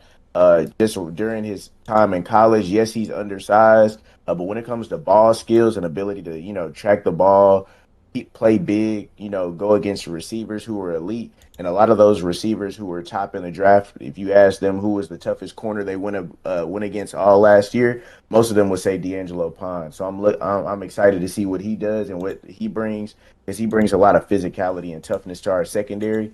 And that's something that we needed, and that those ball hawking skills is something that we needed too, especially after a season where we didn't record any interception. So, yeah, that's the draft there. You got a question in the meanwhile, then?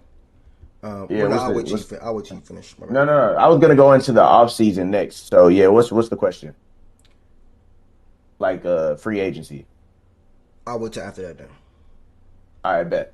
When it comes to free agency and trade acquisitions, we did a lot of we got some good things. We traded Jermaine Johnson for Tavondre Sweat. Tavondre Sweat has a lot of potential. Being from Nashville, I watch a lot of Titans games. I follow them as well. So I followed him in college. He has a lot of potential as a inside tackle. So I'm excited to see what he brings. We already had 2 good D tackles, but you can never have enough defensive line depth in the NFL at all. We got Minka Fitzpatrick. We got him from the Dolphins on a steal. I know some people might say he might be washed. I feel like, who wants to play, even though we're not a great team, he is coming back home. He's looking motivated. He looks like he wants to help instill some culture in our team and our defense. So we got him for a 7th-round pick, I think. So he's going to help anchor our secondary. I know he has ball skills. If you know who Minka is, you know what type of player he can be. We got Gino, of course, to come be quarterback.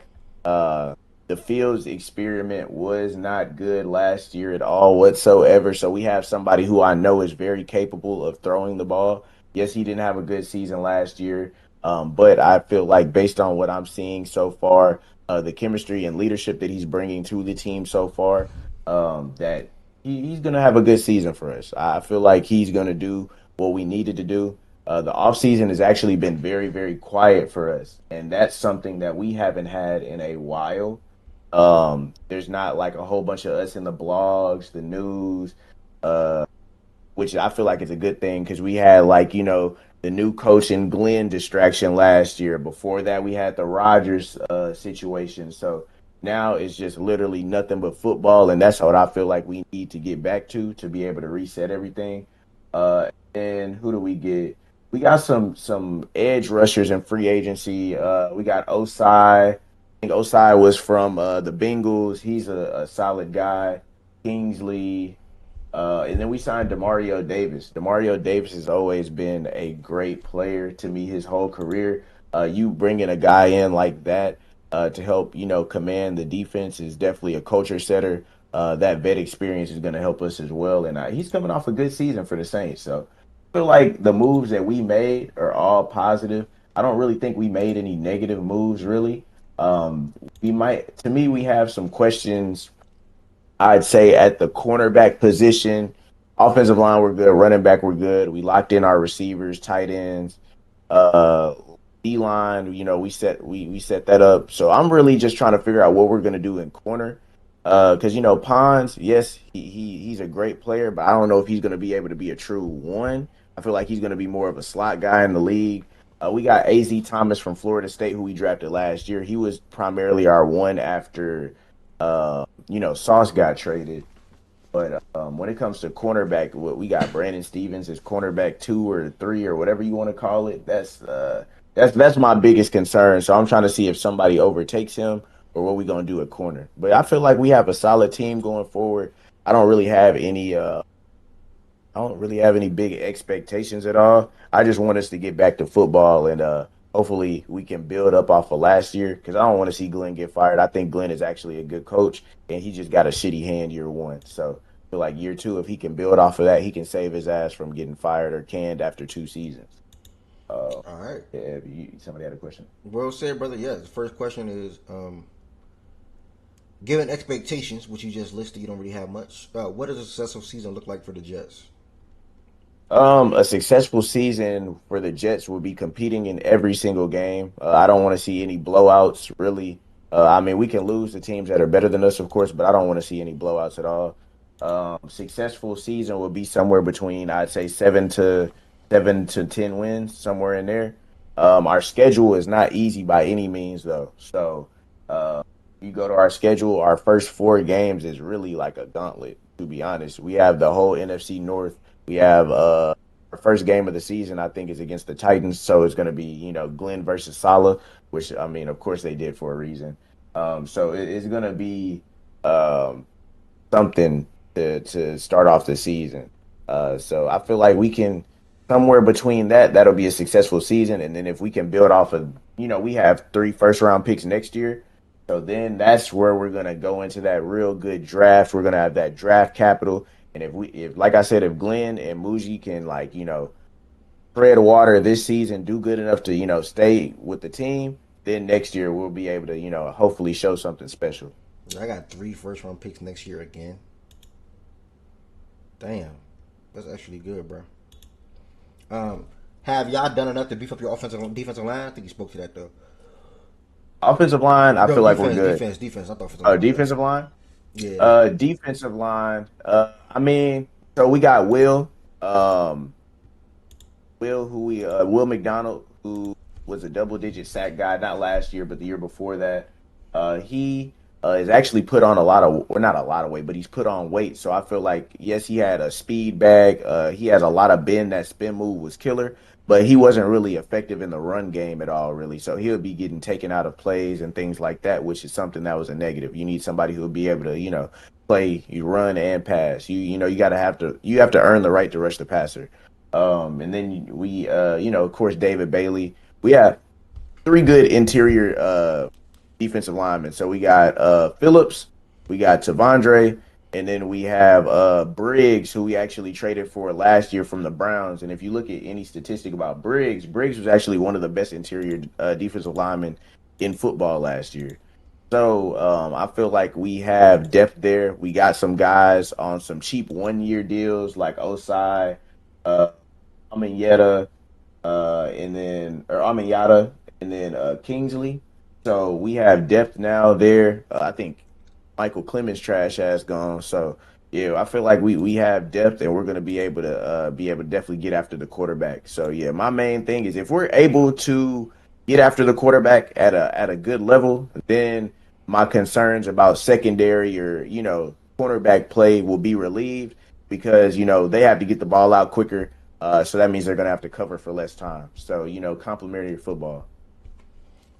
All right, well said, brother. We're gonna go ahead and dive into the schedule now. You probably saw before all of us, so let us know wins or losses as we go through. Week 1, you travel to Tennessee to play the Titans.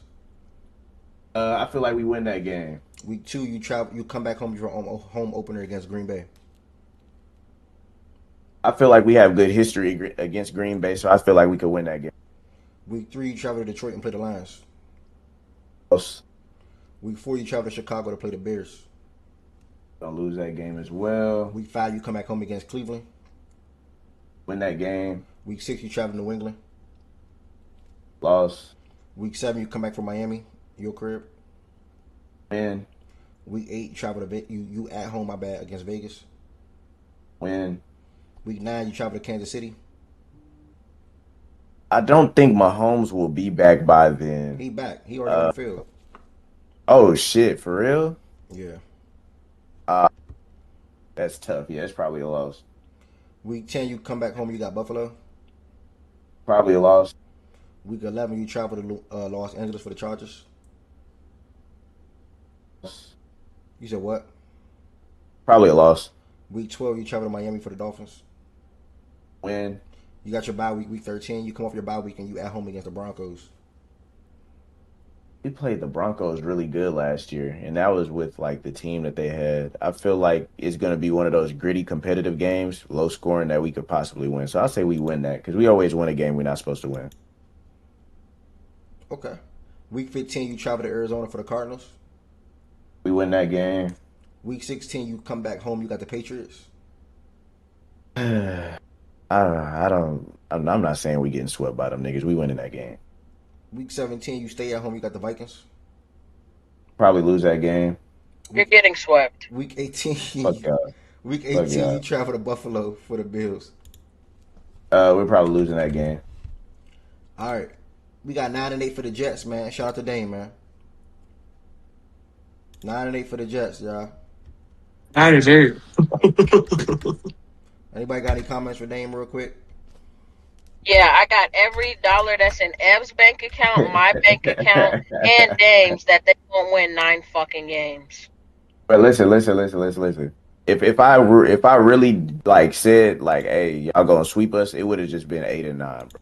I mean, like, I still don't even have you winning 8 games, bro. Where's all this coming from, Gino? I mean, yeah. The additions on defense. I mean, you can't get no worse than the quarterback play we had last year, bro. It literally don't say that. Any worse. I don't. Just when you Gino, think it will. Bro, I just literally can't fathom. Like, if you look at the statistics that Gino had, or not Gino, I mean Justin Fields had last year, bro. Like, just the problems with him holding the ball, taking a lot of sacks.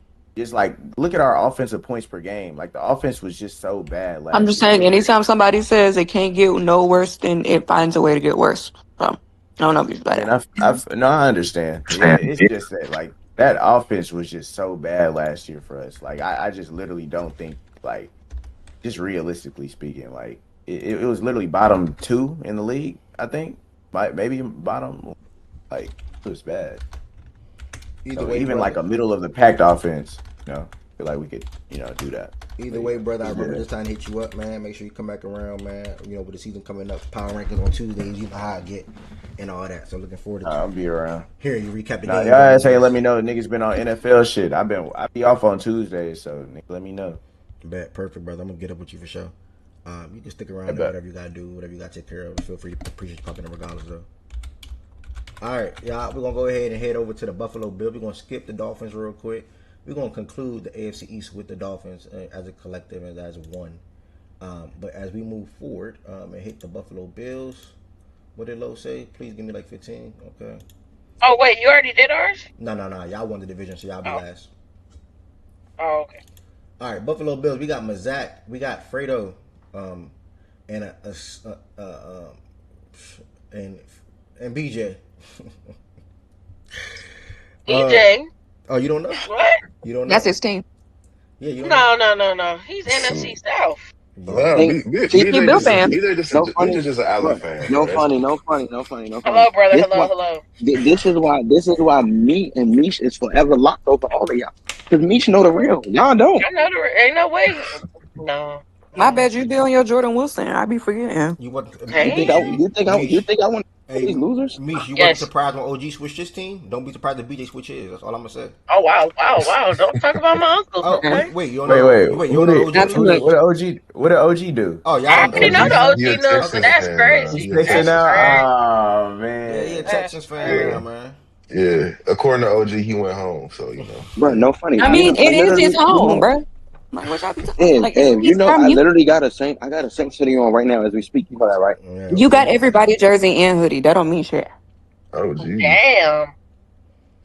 Okay. All right. Buffalo Bills. Let's go ahead and get into this, and we're gonna conclude with Mish, Bear, and Low. By then, last year the Buffalo Bills went 12-5. Fredo, Mazak, Fredo. What led to that record?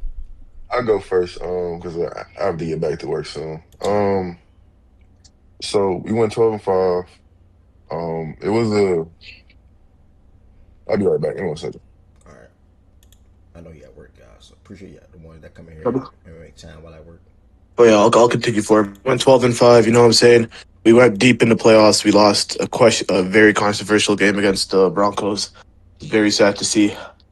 But like we made some changes, bro. We got a new coach, you know what I'm saying? Joe Brady got promoted, bro. We got packed up. Sean McDermott, bro. We got a new DC at the gym. I think it was from the Broncos. That nigga nice, you know what I'm saying? We made some good off-season moves. If y'all heard, bro, we got what's his name? We got DJ Moore, you know what I'm saying? We got Chubb, we got CJ, we got a bunch of shit in our secondary, bro. Like, bro, we're a completely revamped team now, bro. Like we're a dangerous team. So like my expectation this season. Hopefully make the bowl at least, you know what I'm saying? It'd be nice if we could actually make the Super Bowl this year. I just don't want to win it. Like, I don't mind winning it as long as we make it, you know what I'm saying? There's some improvement. And yeah, bro, go back to win division because we won that bitch for like 6-7 years. And Patriots won it 1 year and I got there. You won for 5. Slow your roll and learn how to count, nigga. Like, we won it for 6, bro. No, you didn't. I think it was 6, bro. No, wait, Mazak, you would with the Bills' history, you would be okay with getting to another Super Bowl and losing it? No, not losing. I just want to get to the bowl. Like, obviously, I would want to win it. But like, if let's say we play the Rams. All right, let's say we play the Rams in the bowl. We lose to them. Yeah, obviously, I'm gonna be sad. But like, that's still better than last year not making it to the bowl, bro. Like, if we can make it to the bowl, then there's combos. There's more combos that can be had. What? I'm using that. You hear that? Just make it. Nigga, I'm not, bro. Ain't that what y'all bragging about though? That's what he bragging about. No, that's what I'm not bragging about it, bro. That's what y'all were bragging about, bro. Y'all were making the bowl scoring 7 points. Drake made this and Lamar made that. Drake May was scoring 7 points and y'all were making the bowl. Drake made it make no Super Bowl, bro. Talk about it, Swiper. Talk about it. Wait. What you say? Swiper, we ain't heard from you in 52 weeks. Don't speak. Thanks. We won 4 games and we can't brag. There's no way y'all are bragging on that damn game. I don't know why we're trying to make. I don't know why we're trying to make it all the same thing. I explicitly asked Mazak, with the Bills' history, Nigga, it don't matter. I'm just saying I'll Would be he be happy to okay make. with that? Like every time He they It'd just be make said the he'd be performance improvement. happy, and guard. win, I said it's an improvement. I never said be happy. It's an improvement from the years before, not even making it and But losing. Well, is it an listen. improvement though? I just said make the bowl. I never said lose. You know what? Yeah, it is. It is. I'm not going to go too much. Fredo, you could go ahead, bro. Okay. I'm back on you, Fredo.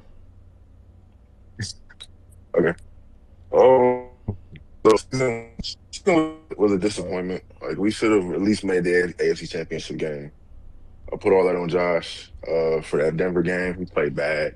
Overall, like it was an up and down season. Like with consistency, started the season off good. We like after we played the Patriots at home and they beat us at home, like we went on a little skid. But like there were like signs in between the wins. Like when the Saints game, like that was we should have definitely won more. Even like the Jets game, like it was just us not being able to be consistent. And Josh took a step back play wise. Like his negative play avoidance went down. He threw more interceptions. He wasn't as clean as he was in 2024. So like that's something I'm looking for us to be better at. We also we dealt with a lot of injuries last year on the defensive side of the ball. Like Ed Oliver didn't play out nothing but 2 games. Michael Hoyt, who we signed, like he only played 2 games. We haven't like we didn't have a fully healthy corner room outside of like maybe 4 or 5 games. Like Max started the season off hurt. Then he came back. Benford was in and out with injuries. Stuff like that happened. Also, like the safeties was just bad. Like Taylor Rapp picked it up like end of the season, but start the season. I mean, not Taylor Rapp. My fault. Cole Bishop picked it up end of the season. Taylor Rapp was terrible. Like he was like one of the worst safeties in football. But like at least we have like Cole Bishop picked up his play towards the back end of the year. So like I do like the additions of Jim Leonard. I think he's going to be a really good defensive coordinator for us. I think Joe Brady as the head coach. Like I wasn't the biggest Joe Brady guy, but like he's starting to win me over like over this offseason with the hires and just with the way he talks about the team. I like our special teams coach. I like our offensive line coach. I like our DBs coach from OU. He was the DBs coach in OU. He left OU to come to Buffalo to learn from Jim Leonard. So like I'm excited about the staff. And then going into the season, like our draft was pretty solid. Like we started off with the I think we had like the 25th pick, traded back a couple times, got some more draft capital. We picked up TJ Parker, DN from Clemson. I like him a lot. Like he's a bigger like DN, but he's also pretty nimble for his size. Good pass rush moves, is a good run stopper, and really good potential as an edge rusher. We picked up Davis and Igmanosin from Ohio State, man corner, like press man corner, long. He can like jam receivers at the line. He's a good tackler. I think he'd be good on blitzes if we sent him, just to like show up our DB depth. Third round pick. I don't think we had a third round pick. Fourth round, we picked up a offensive lineman, just for some depth, and then like and I think we got like 3/4. So then after that, we got Skylar Bell, receiver, and then we got Caleb Elam's or linebacker from TCU. Two of those are two of my favorite picks. I think Skylar is going to be good. As another just guy for Josh. I think Caleb is actually. I wouldn't be surprised if Caleb is our starting Mike linebacker to start the season. Um, and then Jalen Kilgore after that safety from South Carolina. I like his athleticism a lot. I think he eventually might end up being a starting nickel for us. So I like him a lot. And then going into the off season, like the free agency moves we did, traded for DJ Moore. Gave up maybe a little bit more than I wanted to, but the like going off of training camp, like it's paying dividends already. Like him and Josh's connection has been good. Picked up what else did we get in free agency? Chauncey Gardner Johnson. I think he's gonna be really good for us when he just got banged up a couple days ago, but when he's healthy, he's good. Um and other than that, I don't think there was really any other like big moves. We kept our center. Kept our center. Like we lost our guard, but I would rather keep the guy snapping Josh the ball than our guard. And it's just, consistency, trying to be an offense to be top five and a defense to just be better than it was last year, especially against the run. So, yeah. Well said, brother. Overall, Zach, appreciate you too, as well. I'm gonna ask you too, Zach. I know your expectations to Super Bowl. Fredo, you have the same expectations.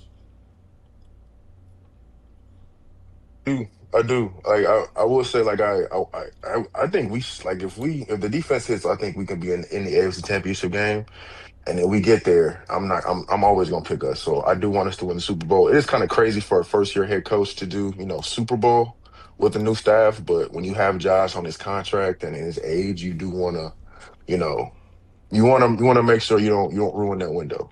So that's where I'm at. I would put it as make the AFC championship game, make the AFC championship game is like the minimum for us. Like that's what I expect us to do.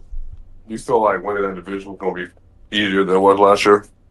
Oh no, the Patriots are good. I actually think it's gonna be. I think we probably either finish same record or like one game off of it, but it's gonna be a battle because the Patriots are a good team. Like, and we have a tough schedule. Like, we have a tough schedule. Our first like 6 games of the season are crazy. Like that's gonna show me a lot. Well, like, with Joe Brady, like what kind of coach he is, because we start the season off against the Texans, who've notoriously like whooped us. Then we go home opener against the Lions. That's a good offense. Then we go play the Chargers. We play the Patriots at home, and then then we play the Rams on the road. Then we have an easy game with the Raiders, and then after that it's a bye week, and we play the Ravens. So like that's a tough opening to the season, but you leave that 3-3, 4-2, you're in good position. Anybody else got any other questions for the Bills? I do. What did Dame say to Justin? You in a blender, Jordan Woods, a little bit. Not a blender, but like you covering your mic or something. Yeah, it's the very pod. Can you hear me? Yeah. Yeah, I hear you. What's up? What did Dame say the Jets record would be? Then I'll get a question for Fredo. 9-8.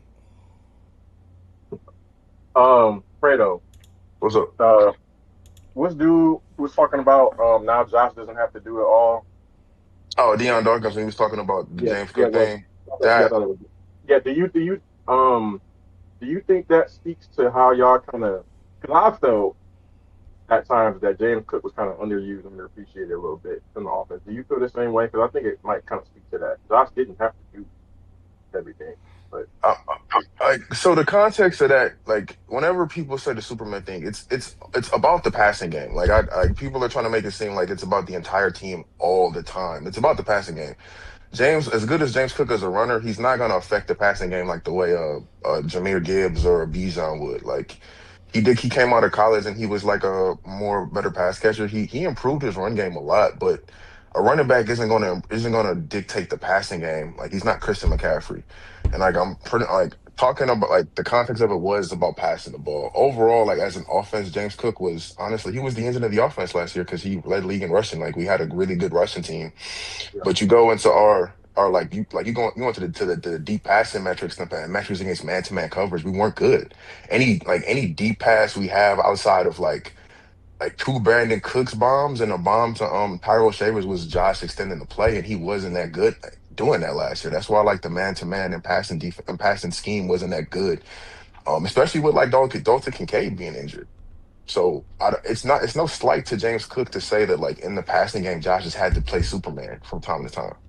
what were y'all red zone numbers? We need to bring it up. Oh yeah, I think we were top 5 red zone team. But like the thing about that, a lot of that is just the efficiency of Josh. Because if you break down James Cook's red zone efficiency, he actually wasn't that good. He had a lot of fumbles. He didn't convert that many like opportunities in the red zone. When he scored from like on long runs or like just right outside the red zone. Like and like he had a lot of fumbles in that situation. Like that's why we went to those like Josh Allen. Just like if it's more automatic for us to do a tush push and get Josh in than it is for James Cook to run it, like it would be dumb not to do that. It's just that he's an interesting player because it felt like because he led the league in literally rest and all that, but it felt like watching because I watched a good amount of y'all games last year. It felt like a lot of times where y'all were playing like I don't know if remedial is the right word, but it was like predictable football. Oh no, it was on certain downs with James Cook. It was like, oh, third down, James Cook coming off the field, and it was like every fucking time. It was like no time that it was like I can probably count on one hand the amount of times where you could predict if James Cook was going to be on or off the field, and you got to run. And I just feel like that's a recipe for like coach getting. So hopefully some of that is so like to that. Some of it is tied to like Ty Johnson is just a better third down back than James Cook is, especially when it comes to picking up blitzes. Like, that's something Yeah, that James hasn't been like the best at. And in those third down situations where you know you have to pass, like you do want a better, blocking back out there, especially because we run a lot of 5-man protect or like empty sets and protections. So it's gonna be a lot of if he's not gonna like it's either gonna be a chipper release or he's gonna run a route. And in that yeah, situation, like they want Ty out there more than James. So that's something he definitely has to work on. And I do think like from reports out of camp, like Pete is gonna be more Pete's gonna help Josh. Joe. Pete's gonna help Joe just get the running backs the ball more in passing situations. So I want to yeah. see I how was looking at that. Josh and James like deal with that. I Yeah, also just do think like when it comes to playing teams that play man-to-man coverage, like bro, having DJ Moore and if Kincaid is healthy, that's gonna help. Like they're our man beaters. There's no other like legit like I mean, last year our only consistent man beater was Kincaid, and he was injured most of the season on a snap count. Now you have a DJ Moore who can, at least I don't think he's gonna be the best man beater in football, but it's DJ's a better good than not player. having anybody. Yeah, Like DJ's a I good think he's player. for sure. I think he's gonna be like a top 15, top 18 receiver next year. Like I think him and Josh are gonna have a big season, so that's gonna help a lot. that'll help. Yeah, Yeah, I feel you on the protection shit because it definitely was that. And other teams have gotten to this before. I mean, it's one of the more classic moves in football where I feel like James Cook just across the field is a more dynamic player, even in the past, could be even more dynamic in the passing game. But you got to get there with the protection first. So it's that yin Hmm. and yang of maybe once you get past that point and it is blocked up, yeah, you might be better. But you can't even get to that point because he's not blocking up as effectively as tied. And what's the point? So I don't know. I feel like more work can be done across the board to give him a little more overall capacity. But I think he has the capability of doing it. Oh, Um, for sure. He showed flashes like even like his rookie year and even throughout the East seasons. It's just he does have some drops on those passing plays. Like Cleveland game, like he had like 2 drops on passing situations where like we would've been, like either like third and short or second and short. So like it's just the little things with him. Like he's one of the like vision wise, I think he's a top 5 vision running back. But it's just he was the best player on the team last year for the Bills. And I'd say that very confidently as somebody who right. watched all of y'all games last year. I I think think he just he is. was the most efficient player. I don't think he wasn't better than Josh. He was the most Josh, efficient player for us I though. mean, I say that respectfully though. Josh been hella mid like a lot of last year. I was listening That's to to press box too. I'm like I disagree with like yeah. the last because you said the last 2 seasons he was mid. I'm like that's some bull. Well, But I don't think he was mid. I just think he clearly there was some drop off 2 years ago compared to Lamar. it, Lamar was just great wire to wire. I think last year Josh had some moments, but he also had some extremely mid moments, like the Dolphins, Jets, and like the Falcons. And then the Falcon game was horrific. no, yeah, like for You sure, know, for sure. and I Yeah, think like the some of this is so some of this is the weaponry, right? Like I think it's when you I don't, was about to point to that. Yeah, like yeah, when I you think don't some of that have is the like receiver. the wide receiver room, and also too, this is more Bean. This is why I was kind of mad when y'all got rid of McDermott. Don't blame McDermott for any of that. That's Brandon Bean, but Brandon Bean No, is the one that. I have to push back on that because McDermott is like the situation with McDermott, like he hired Brandon Bean. Like it wasn't like a GM situation where like the GM hires the head coach. He was there before Brandon Bean was. So he had more power when it came to roster building and like decision making when picking players than other coaches did. Because it was a report that bro, we were supposed to get George Pickens and he vetoed the trade. Like Brandon Bean wanted to I get mean, George Pickens, he vetoed the trade. we heard Bean last summer though, and how he was talking like on the radio show, and then even the stuff Yeah, with Coleman and everything. I think the issue is like Josh last year, he was mid in my estimation. I just don't think he was very good for a lot of the year. But I think at the same time, if you have a quarterback like that who's having deficiencies, it's usually when they're that good, meaning a top 2, 3 quarterback in the league and an all-time talent, it's typically because the situation around them is poor in some ways. And I think James is just a special athlete, and I think he is a special runner. And I think there were games last year, like that Jets game, for instance, where Josh was playing not great, but then James was just able to kind of, punch the ball through like 50 yards away, and the defense played well enough to kind of let just be the game ends and stuff happen. And I think some of this is like I think Josh could have a better year, bounce back in like an MVP level year again next year. And I think DJ Moore can help that because especially him versus like certain man coverages, but even like if you're going to get more attention in brackets and all that stuff, that should open up stuff for Shakir, and the tight ends you have going in the middle of the field. So I am excited about the Bills. I think the Bills could win their division next year, but it really is just going to depend on your defense and that DB room in particular with Hairston and all them. No, I agree. I agree with you. Like with some of the points you said. Like Josh had a down year, especially in the things he does best. Like when it comes to sack avoidance, when it comes to like Mhm. plays extension, he lost a step. I don't know if it was because of like, he got older, he's a little bit slower, but he wasn't as good as he was at extending the plays and not taking sacks. The Falcons game was the best example. Like they figured out the protection scheme. They blitzed the crap out of Josh, and he couldn't extend the play. And Literally, they put 8 people in a box and said we're going to send pressure from all over, and you're not going to know where it's going to come from. And that might have been the worst outside of that Houston Texans game where Josh was like 9 of 30 or whatever. That might have been the worst processing game I've ever seen from him in his no, it career. was bad. It was really bad. And I do think like that was another game that pissed me off because like they could have ran the ball a lot more, especially when you see Mhm. Josh is struggling. So I do think like, but I also don't think that I don't like because like one more thing to the McDermott thing. Like he had a lot of control on like what plays he wanted Joe to run because he wanted to play a grinded out clock possession game where we didn't pass the ball that much. Some of that is receivers, some of that is just like McDermott not wanting to pass the ball a lot. So I'm intrigued to see how much like of the playbook that Joe is going to open up with having a better Mhm. receiving core this year, with having or all the freedom because you're the head coach, like it's your offense. Yeah. So like I want to see that. And then defensively, like I think Jim Leonard is going to really work well with our players. It's just I got to see how quick they pick up the scheme, and I got to see if stay healthy. Like health was a big thing last year too. I think sometimes Josh, And and Ryan got some this is questions where after Jordan. Go ahead, you good. I think I'm gonna say he damn near. I answered him now. Swiper interviewed Oh, him. Shit. oh. I think there was that like last year. I think there was like this thing where I think it was like on Twitter where they talked about this current group of top 3 or 4 quarterbacks versus the previous era, and Mhm.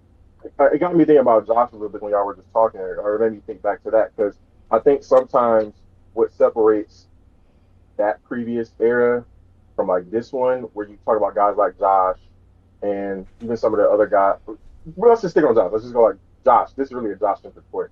I feel like both things can be true sometimes at the same time. I think it's the case with the Bills. Josh was asked to do too much, but then at the same time, Josh sometimes be doing too much. If that makes sense. Like, Oh no, you're 100% right. Because yeah, like the yeah. Texas game, bro, like the Mhm. Texas game and the Browns game where he got injured, he just bro, it's third down. I understand you're trying to make a play, but you still have to one protect yourself, and two, like the game ain't out of hand. Yeah. Throw the ball And, away. I think It, he had the lowest throwaway rate of his entire career last year. He tried to and, just be Superman on yeah, and third that's the down thing. And all the like other time. quarterbacks who might be like Josh is phenomenal. Like, we know what he is, but other quarterbacks like them, the guys that we talked about from the previous year that would Mhm. separate them maybe from guys like a Josh was they could put on that Superman cape and then also a lot of times do that shit without them big mistakes. Mhm. Them they can do both at the same time. They can do too much without doing too much. And I think that's a fine line. It's we splitting hairs. That's nitpicking, but I think that's sometimes with Josh.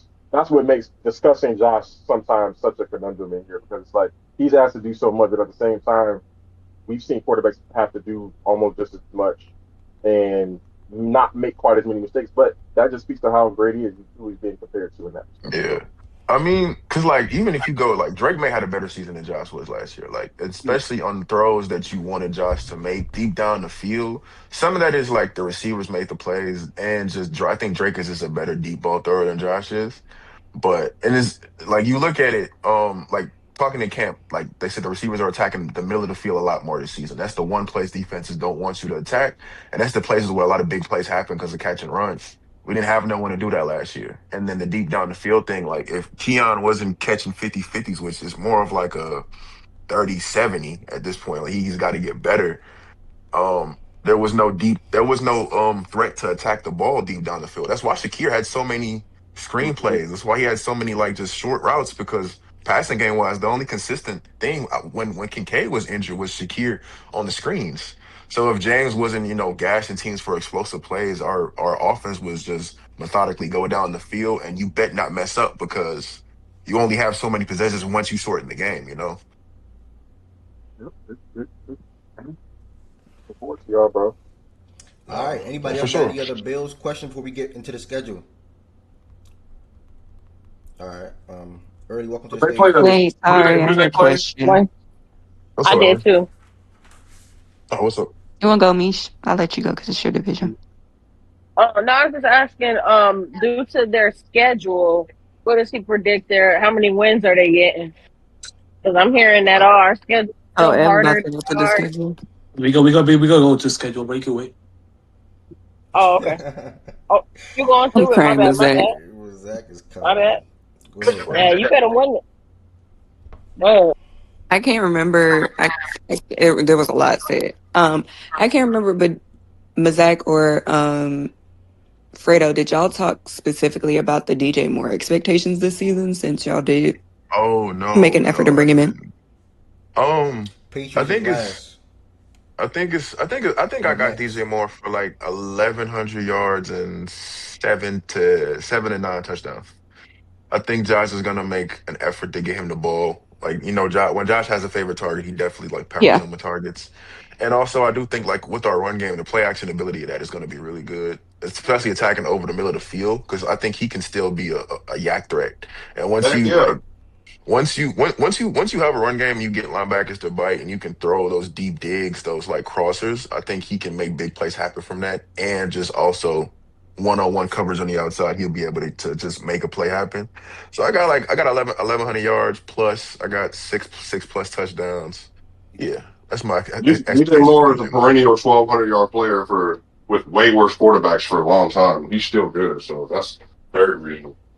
Yeah, no, I was just wondering in general because they have, I mean, since Stefan, they haven't really, I mean, and I'm not going to disrespect Khalil Shakir. He's Khalil Shakir. I think he's been solid, but I think we've all known that he's not like a one, Mhm. even though he has played up to one level at times. So I was just wondering with bringing him in and making sure to bring him in. And I don't think y'all drafted any like a receiver at all this year. Did We, y'all? we took we Fredo? took a guy in the fourth, but I don't think he might not. He might end the season as our like wide receiver 3 or 4, but he's not Yeah, gonna but not, start. No, he's not yeah, gonna start. yeah. So yeah, I was just wondering since obviously the passing game has been, would say probably your biggest weakness on offense for sure. Hmm. Just wondering what the expectations Yeah, were for him. and Because I like think just like if he can hook up with Josh, I think that's completely transformed, sure, for their sure, and offense. like we had a top 5 offense with a below average receiving room and a lot of injuries to our like pass catchers. I'm pretty like if people stay healthy, our offense we're gonna have another top 5, maybe top 3 offense next season with everything. All right. Appreciate you, brother Fredo. We about to jump into the schedule. Jordan, you missed the message. The Dolphins will be happening at the end. Right after the Patriots. I thought you were saying the pass for that at the end. Nah, my bad. I had it Oh, correctly. okay. Speak about that Zay Flowers contract. Yeah, we did. You got quick words on it? What, Zay just got a contract? Yeah, 35 million. Nah, Yeah, they had me in the 100. dungeon like I I was a think slave this guy with the first round. 108 extension or something like that. 108 million extension. Something crazy. Or the Well, 40, they something gave like him that. how much? You said 35 Shout million. out Zay Flowers, man. Yeah, $108 million extension for 140, something like that. Damn, that boy just got a bag. Damn, that's crazy. Yeah, Oh I know. man, Heard y'all talking shit about him Actually, too much. I'm happy for him, Yeah, bro. I'm Hope he happy have a for him top 10 year. too. Yeah, I hope he yeah, have a top 10 year this yeah. My year. my son will definitely be playing receiver. They give anybody He just had a bags. top 10 year last year, by the way. But okay. Jordan, what'd you say? You tired? My, You like your own He opinion, said my brother? son will definitely be Okay. playing receiver. They giving anybody a All right, brother. I can raise me a little $12 million guy. Huh. Good luck this year, brother. Okay. Okay. Cool. Mazak, I'll let you go first. Week 1, you travel to Houston. You play the Texans. That's a loss. You're not sharing your screen in here, by the way. That's a dub, bro. I haven't been sharing my screen this whole time. That's a loss, bro. All right, it's time for us to be humble, Fredo. Okay. No. Nah, Yeah, bro. All right, now I'm getting get back. That's a dub for Mazak, me. week 1. You sure? Week 1. the get back go low. Mazak, week 1, you travel to Houston. You got the Texans. Yeah, I said a loss. Short I'm week. gonna take the Thursday loss. night football. You got the Lions at your crib. That's a dub. Week 3, you stay at home. You got the Chargers. Yeah, it's 50-50. I'll say a dub. Week 4, you stay at home. You got the Patriots. At home, that's a dub. Week 5, you travel to Los Angeles for the Rams. Does he come back by then? Nah, I don't. I think that's a dub. I think that's a dub. All right, week 6, you travel to Vegas for the Raiders. It's a free win. Go on. Week 7, your bye week. You come out your bye week, you travel to Baltimore for the Ravens. I think that's a loss. Week 9, you travel to Minnesota for the Vikings. It's a dub. Week 10, travel to New York for the Jets. Dub. Week 11, Miami, your crib. Dub. Chiefs, your crib. Dub. Bro, we always beat them niggas. Thanksgiving. Keep going. Week 13, you got the Patriots in their crib.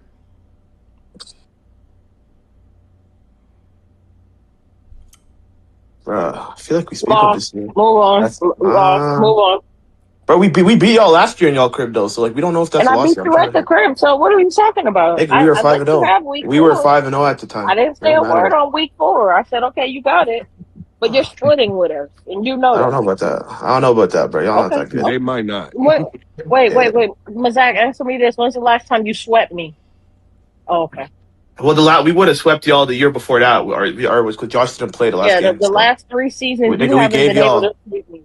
Yeah, okay, I cool. know. Whatever. Give them. Yeah, they it's a loss. Cool. Week 14, you travel to Green Bay for the Packers. I think we lose that too. All right, week 15, you come back home for the Bears. That's a win. Week 16, you travel to Denver for the Broncos. That's a loss. Week 17, you travel to Miami. That's a win. Week 18, you come back home for the Jets. That's a win. All right, I got your record. I'm gonna put it in my Did phone. Mazak nutty ass said he was about to sweep us? I was considering that. I just said Mish was acting like me playing y'all at your crib is a guaranteed loss. I'm like, we beat y'all last year. Like that's not guaranteed. I didn't say guaranteed. Nigga, we can sweep y'all, bro. Like, be humble, bro. We can sweep y'all, bro. Like, y'all not that, bro. Bro, you can't. Y'all not playing no shit ass schedule this year. Y'all played a real schedule like every other team, bro. Y'all ain't playing plumbers, bro. Today. Will I? Let's see what happens. Like, bro, the Raiders beat y'all last year, nigga. Any team can beat y'all, nigga. Like, bro, be humble, bro. That's fine. Okay, cool. We lost 3 games. Beat us week 1, gang. I think y'all lose versus the Vikings too at home, but oh, Like, bro, we fair. lost. How many losses did you have, Mazak, since you counting up losses? We lost. I said Ravens. I said Texans. I said y'all. I said Packers. I think 4 losses. No, I said Broncos too. 5 losses. So You said same record. y'all gonna lose to the Ravens? 12-5. Yeah, we playing them at home, bro. That wasn't 12-5, by the way. That was 11-6. Oh shit. Okay. That's fair. Why That's do you not think bad. y'all gonna lose to the Ravens though? I don't know, bro. We have one He's of those saying that games. because Where, Ev the host. All right, cool. I'm not saying it because Ev's the whole nigga. I said we sweep them last year, bro. Nah, The regular season shit don't mean shit, bro. I said we're going to the bowl, bro. So that don't mean shit. Listen, I'm only asking that because I know in your brain you think y'all are better than them. So Then who, the Raiders? Oh, God. We're playing them at their crib, bro. Like, What that mean? what do you mean what that mean, bro? They're a good team, bro. They're a good team. Now we played them in Baltimore. We played them in Baltimore, bro. Yeah. But y'all don't have a good road record? Bro, our schedule not easy, bro. We have one. Ask Fredo, bro. We arguably have the hardest schedule this year, bro. This shit not easy, bro. We go lose a lot of games, bro. It is what it is. Now they gonna lose a lot of games. Now they gonna lose a lot of games. They don't play Buffalo. So they not winning the division. You losing a lot of games. I do my schedule. Nigga, we go win our division, bro. To see y'all, Let we Fredo go win that go. division. Fredo at work. Fredo I'm about to say respectfully, Pat. They got the over under on y'all 10 games. Fredo at work. Fredo at work. Fredo at work. That's All right, fair. Fredo was at work. Hold on. Week 1, Fredo, you Take travel the to over. Houston. You travel to Houston. I got a dub for Houston. Week 2, you come back home for the Detroit Lions home opener. I got us beating the Lions at home. Chargers at your crib. I got us beating the Chargers. Patriots your crib. I got us winning at home against the Patriots though. All right, week 5, you travel to Los Angeles for the Rams. That's an L. That's an L. Week 6, Raiders. That's a win. Bye week. Come out your bye week. You travel to you in your crib actually against the Ravens. I'm sorry. Oh, it's at home? Oh yeah, it's a win. All right, week 9, you travel to Minnesota. I think we lose to Minnesota though. I think the Flores defense gets us. Week 10, you travel to New York for the Jets. Jets, that's a win. Dolphins, week 11. That's a win. Chiefs, your crib. Home should be held. Thanksgiving. I ain't gonna lie. I think we lose to the Chiefs on Thanksgiving. I think they get us. You split with the Patriots. Yeah, split with the Week Patriots. 14, you travel to Green Bay. Green Bay is a win. Week 15, Chicago. I got us beating the Chicago. Week 16, you travel to Denver. I got us beating Denver. Get back. Week 17, you come back and you got the Dolphins in they crib. Bro, for some reason, we always split with the Dolphins. I think they beat us. I think we split with the Dolphins. I ain't Week gonna lie. 18, you come back home for the Jets. And I was beating the Jets. All right, real Buffalo fans, man, they got the same record, 11-6. Yo. Is that enough to win the division, fellas? Yeah. We'll see. I think we go 11-6, 12-5, either one, and then it's gonna come down to tiebreakers with us and the Patriots because I think we both split with each other. So Yeah, we gonna have the division We'll both be the tiebreaker. We gonna have the tiebreaker at that conference point. tiebreaker, and we gonna have y'all I tiebreaker. think it'll be Probably. percentage wins. Bro, because let's and be honest it'll here. probably. We both planning on sweeping the Jets and the Dolphins, so the division Oh, should not go I had matter. us losing to the. Yeah, we splitting the Dolphins, bro. And y'all not sweeping both, Oh, so y'all shit. might split one of them Oh, too. shit. Below, I'm not below, picking myself to below. lose no damn Quinn Ewers, Nah, bro, or Malik Willis. That's crazy. But not low. Below. I think it's gonna come down to the NFC North one. Like whoever got the better record against the North teams, probably gonna come down to that. It'll be like Lo said. If we plan on sweeping Jets, Miami, and only lose to you once, we win the division. We'll see. Because we'll have the 'cause better I- division but I'm record. about to say, because I don't know why y'all got yourself losing to Miami. That's crazy to me. Like if Bro, I y'all said was that losing to the Miami, last that's gonna be two upset. seasons. Like that's like it's fine. That would just be an upset, bro. Like I'm not picking Yeah, myself that's to lose. what he's saying, bro. It's gonna be an upset, Some of bro. that was like because the Chargers one is a toss up, and I'm like if I got us because Miami always plays us tough, and like the Chargers game I got us Yeah, for winning. sure. It's a division game. I'm like even if you flip that, like so we lose to the Chargers, beat the Dolphins. That makes more sense though. Like that would make like losing to the Chargers. That's a lot more respectable than losing to the bro. The Dolphins might have 6 wins this year. If I'm being generous. I think They still a good team though, bro. But at I'm about to the say same 6 time, wins is high, my nigga. I'm going off being of like generous, bro. no. But Miami's defense is still good. Like I don't know if y'all looked at that side of the ball. Yeah, I know like, offense is A good they defense. play their Brooks is numbers. still good. Gonna take you but so far. I mean, Yeah, you know a lot about that. Hello. And you know what? Make the Chargers a loss, make the Dolphins a win, and then I'm cool with that. Same record. No, ain't changing. Yo, Fredo, bro, we gotta start being scared of the Broncos, bro. They a good team, bro. I don't know if we could beat them in Denver, Bro, Broncos. we play them on Christmas. We play them on Christmas. Ooh, If Josh doesn't play, if Josh don't play stupid, we beat them. I'm sorry. I'm not scared of Denver, bro. I'm not scared of Denver, bro. Denver's gonna be good. I'm not scared of Denver, bro. I ain't gonna lie, they got better though. Especially offensively. That's good. Did the Bills not get better? Like I'm not scared of asking, Denver, bro. I mean, yeah, I hear you, but Denver got better. Who got better? Did I miss the AFC West segment? Who? What? the Broncos got better. They did. The Broncos got better by adding Jalen Waddle and what else? That alone make them I mean, better though. If I'm about to say, I like, don't know they- what else, They but sit on both sides of the ball. Swipe Yeah, what on defense did they add? Did y'all add something? Swipe on defense? I don't know. Oh yeah, well yeah. They just for clarity here, because I know this is not an AFC West segment.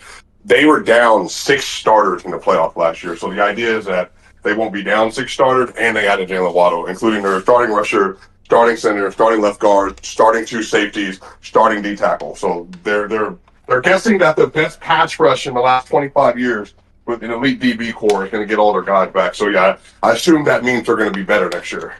But what do I know? So you're banking on just the health. Okay, well, I hope everybody's healthy then. The last 25 years. You know all about not being healthy and then playing him in the I AFC do. Championship and scoring 1 touchdown. Yeah, I know. Exactly. I know. Yeah. You're right. I had a left tackle that scored meniscus. What you laughing at me? I ain't Like gonna you lie, laughing? Packers fans better be a little Yeah, mad. I'm not- Bro, we lost them healthy though, bro. Y'all niggas to have a bad. Nigga, we lost them healthy, bro. We had a more respectable game than y'all, bro. It could be a slump next year, dog. Y'all niggas peak early. Y'all niggas really early. Respect to the Bills. Niggas peak early. No, cool. But look, respect to can't the hear. Bills because the respect to the Bills because they're you know what I mean, like they could very well. So can the Patriots. What I'm not going to do though is I'm not going to sit here and let Patriots fans gaslight what the hell happened last year across the don't season. care. So We we don't can we can care, we can bro. do what we need to do. They Y'all might be niggas good peak. next year. Y'all peak They real might, early. Y'all be real excited. and you know and you know what's funny? You know what's funny? I know for a fact. Yeah. For a fact, all that AJ Brown talk, as soon as he see PS2 again, it's gonna be a zero like it was with the Eagles. Like it always is gonna be. So whatever, all that adding a new threat, that doesn't do anything for no. Ev, tell me I'm lying. What receiver has gotten over 50 yards versus PS2 in the last 3 seasons? Answer that question, and then It they would have been talk. George Pickens if we went on them goddamn hoes. I don't It know. would have been Who? George Pickens. Scary George Pickens. When did he have? George Pickens. All right, What do you mean? What What are you talking about? That's That's 15 yards. That nigga Let me had know when the next swipe it, segment swipe come up. it. And they swiping this line. He talking crazy, That bro. nigga We had ain't that heard nigga you in had 52 weeks. He had You what? disappeared when y'all lost.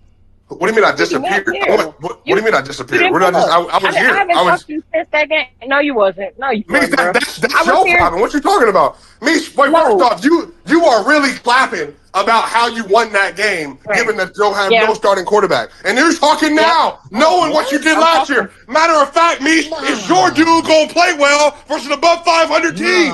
Have that conversation. Because the opposite is, when you see the Jets, he gonna be MVP. When you see the can't even hear him. Dolphins, He's he just gonna yelling. be MVP. When you see all these other He's teams, yelling. he gonna be the MVP. And then when he played versus I know. real comp, like he did the whole playoff, he could have thrown the dart again. And I'm gonna hear a bunch of excuses about his shoulder and some snow. But he gets outplayed by these other dudes on the other side of the field. Meech All gonna be I hear like, is he yelling needs and more spitting. help. He needs Yelling more and spitting help. is all That's I all hear. we're hearing about. He needs more help. That's it. Let me know when I can talk. Wrap up Let and me get know ready when for I the can season. talk. I don't want to hear. I don't want to hear nothing from you, loser.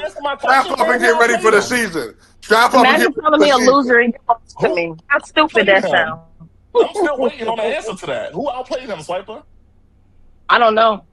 I missed that part. I missed the part where he threw Bro, 3 TDs on a Sam generational Darnold? touchdown. What do you mean? Who outplayed him? Who outplayed What do you mean who outplayed him? What do you mean who outplayed him? Sam damn Darnold. That's who. What are you talking about? And matter of fact, your dude had 80. Wait, he did not play it. Wait, you said Sam Darnold did not play Drake May?